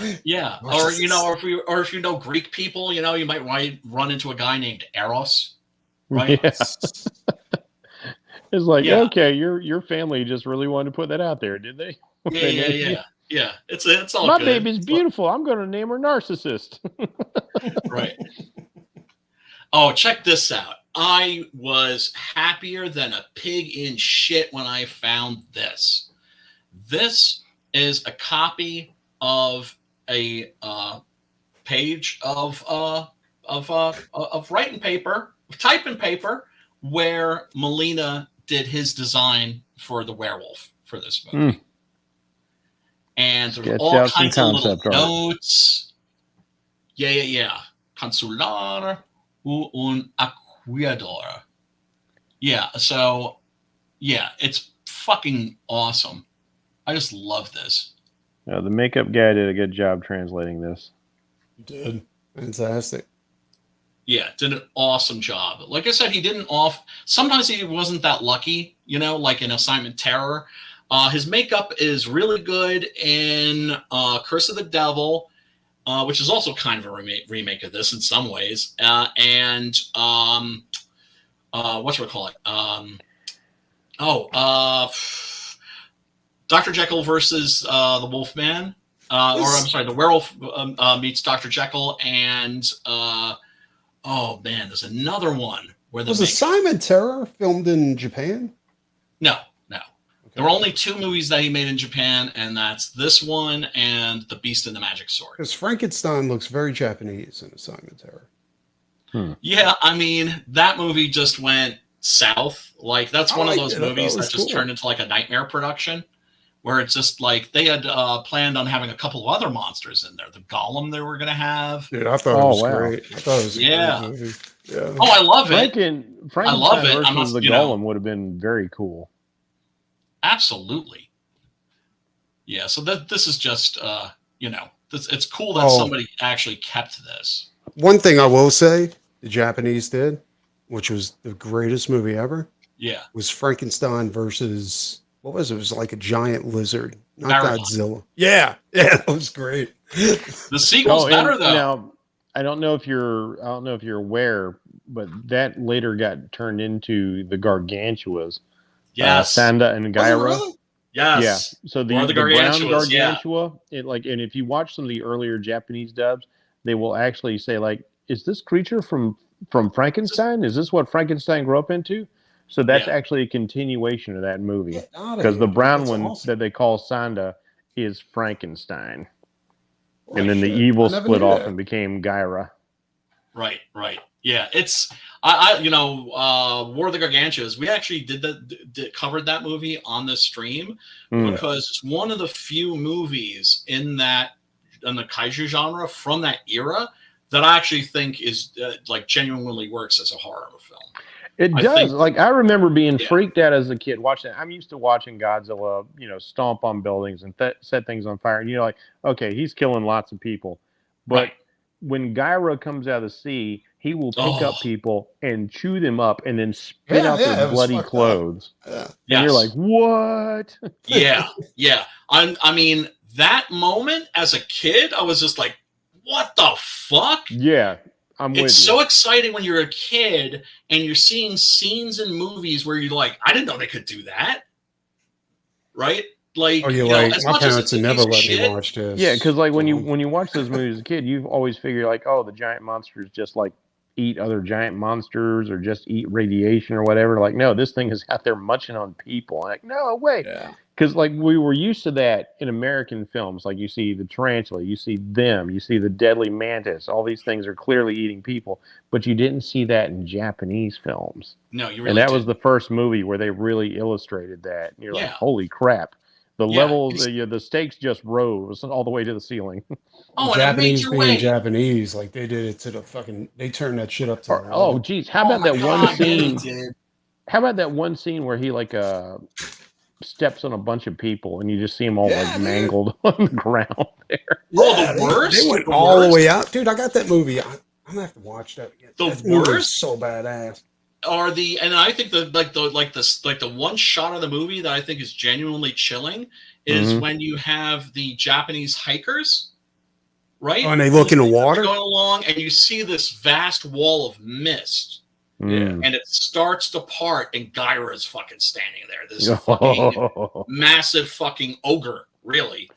And then the only other time, I think the only other time I'd really explicitly seen, like Japanese monsters preying on humans. Well, there were the larvae in Rodan's lair before Rodan's eruption. Yes, they're pretty sweet. But also the smog monster, because Hedorah's flying over and dropping acid on crowds of people, and they're just melting, turning them to like skeletons that look like they're like covered in oil. Yeah, that's pretty gnarly. That's pretty gnarly. But to me, what was really gnarly was seeing Sonda coming back to check on Gyra, and Gyra's just sitting there, just like, I can't believe I ate the whole fucking gaggle of these motherfuckers. And there's all these leftover garments that he spit out. He spit out, and Sonda looks at it, and he just starts fucking beating them with the fucking tree. Yeah. Like, you fucking asshole. You motherfucker. Yeah, I love that movie. It left a very big impression on me as a kid.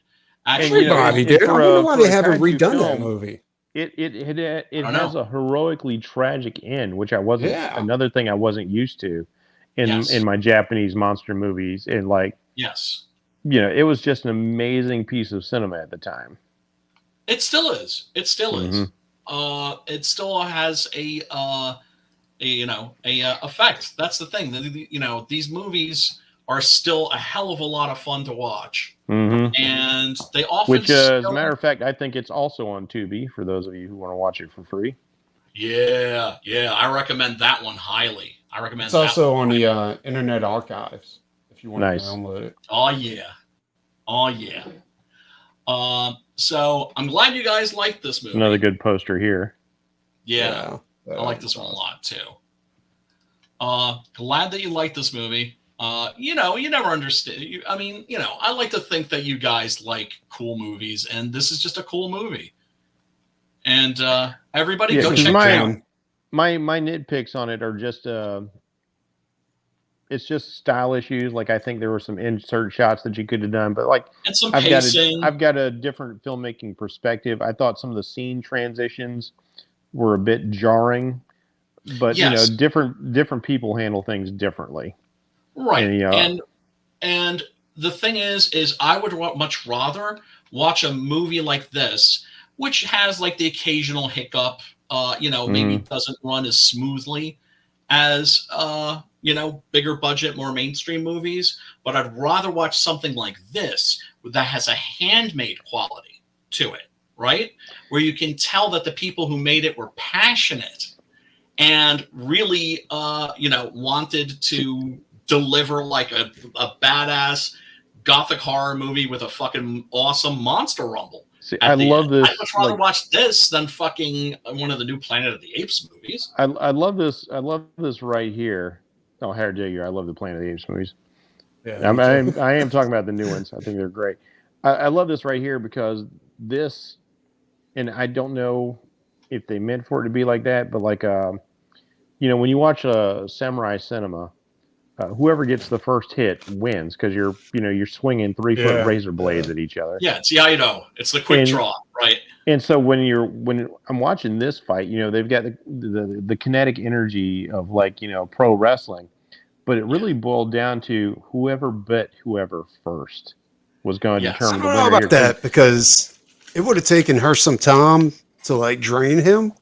Where he was just a fucking savage, dude. Like, he was going to rip the shit. Werewolf versus vampire. That's one of the things that I loved. One of the scenes I really loved. That's the feeling I was getting because What We Do in the Shadows is where they run across these werewolves that are in the process. We're werewolves, not swearwolves.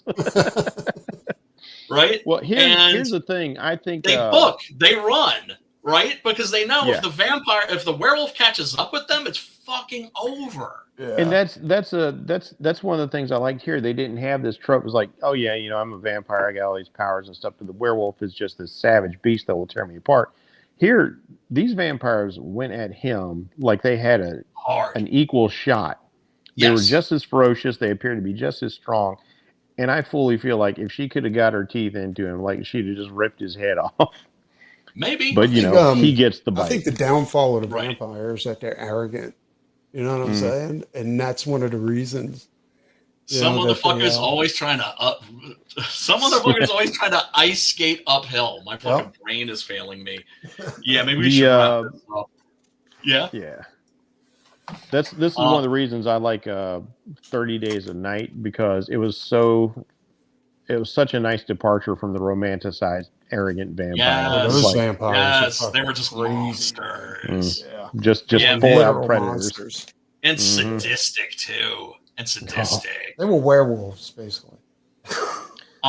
Everybody, thank you so much for tuning in. We really do appreciate you. We know that there's people watching us on what is it again? Pilled.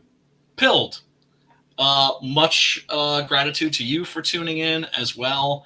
My brain is melting, and I think it's time for a bite to eat and a little horror movie marathon. Jeff, thanks for hanging out. Where can people find you? You can find me on X at Bracey452. You can find me on DeviantArt if you want to see over 500 pieces of artwork that I've done for myself and others. The name there is Bracey100. Cool. You can find me on YouTube via Comic Crusaders.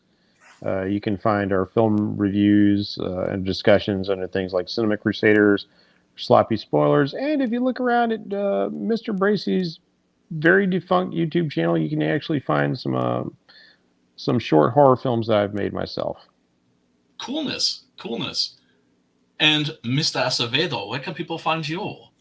I'm usually at home from all day. Chillaxing. Yeah. So. No, busting your ass making dope ass art. Does that make you a dictator? Pretty much. Are you a chill dictator?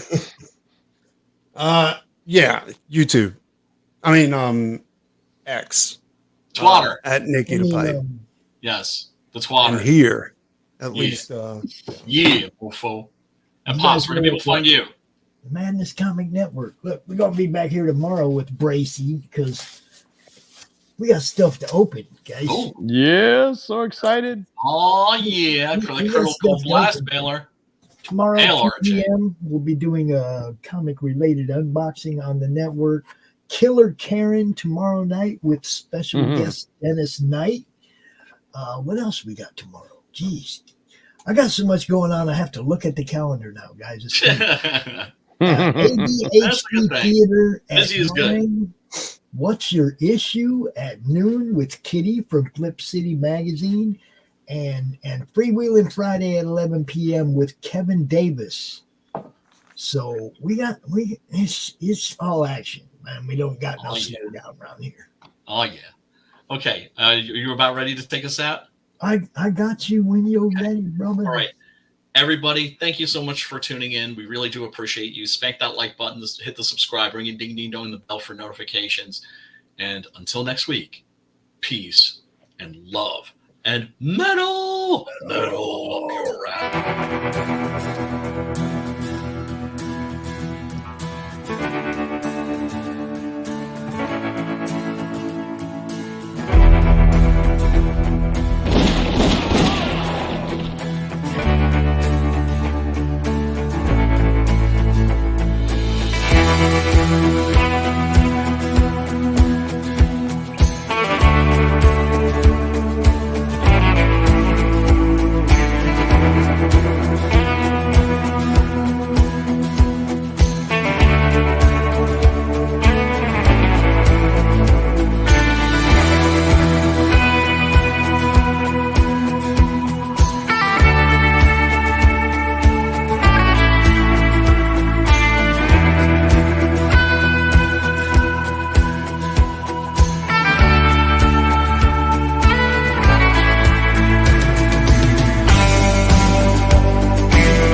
It's Flip City Magazine, The Parodies, Special Edition, with savage send-ups of The Walking Dead, Star Trek Picard, Stranger Things, The Mandalorian, Guardians of the Galaxy, and more from the first 4 years of Flip City. Get Flip City The Parodies free when you subscribe in print at flipcitymag.com. The world's best satire magazine, and never, ever woke.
when a series of shipping disasters points to a mysterious sea monster. Sherlock Holmes and Dr. Watson leave the comfort of Baker Street and board a freighter where they encounter unexpected betrayal and come face to face with the enigmatic Captain Nemo and his submarine, the Nautilus.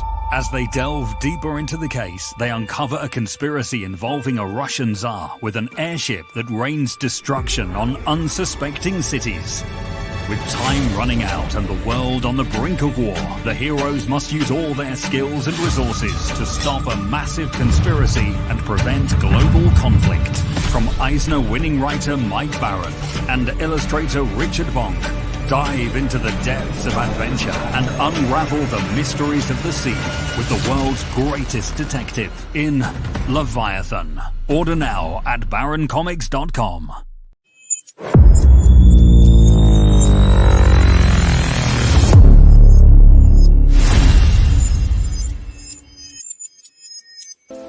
Who am I, you ask?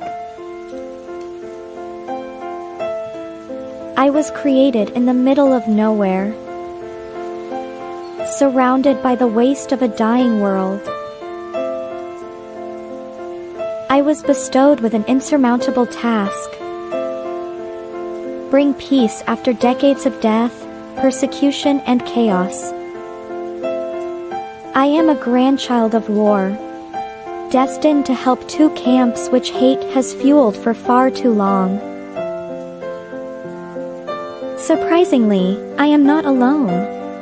Have an odd bunch to make the road a little more bearable. Come with me to bring hope where there was despair, respect where there was resentment, creativity where there was destruction. I am Pinocchio, and this is my story.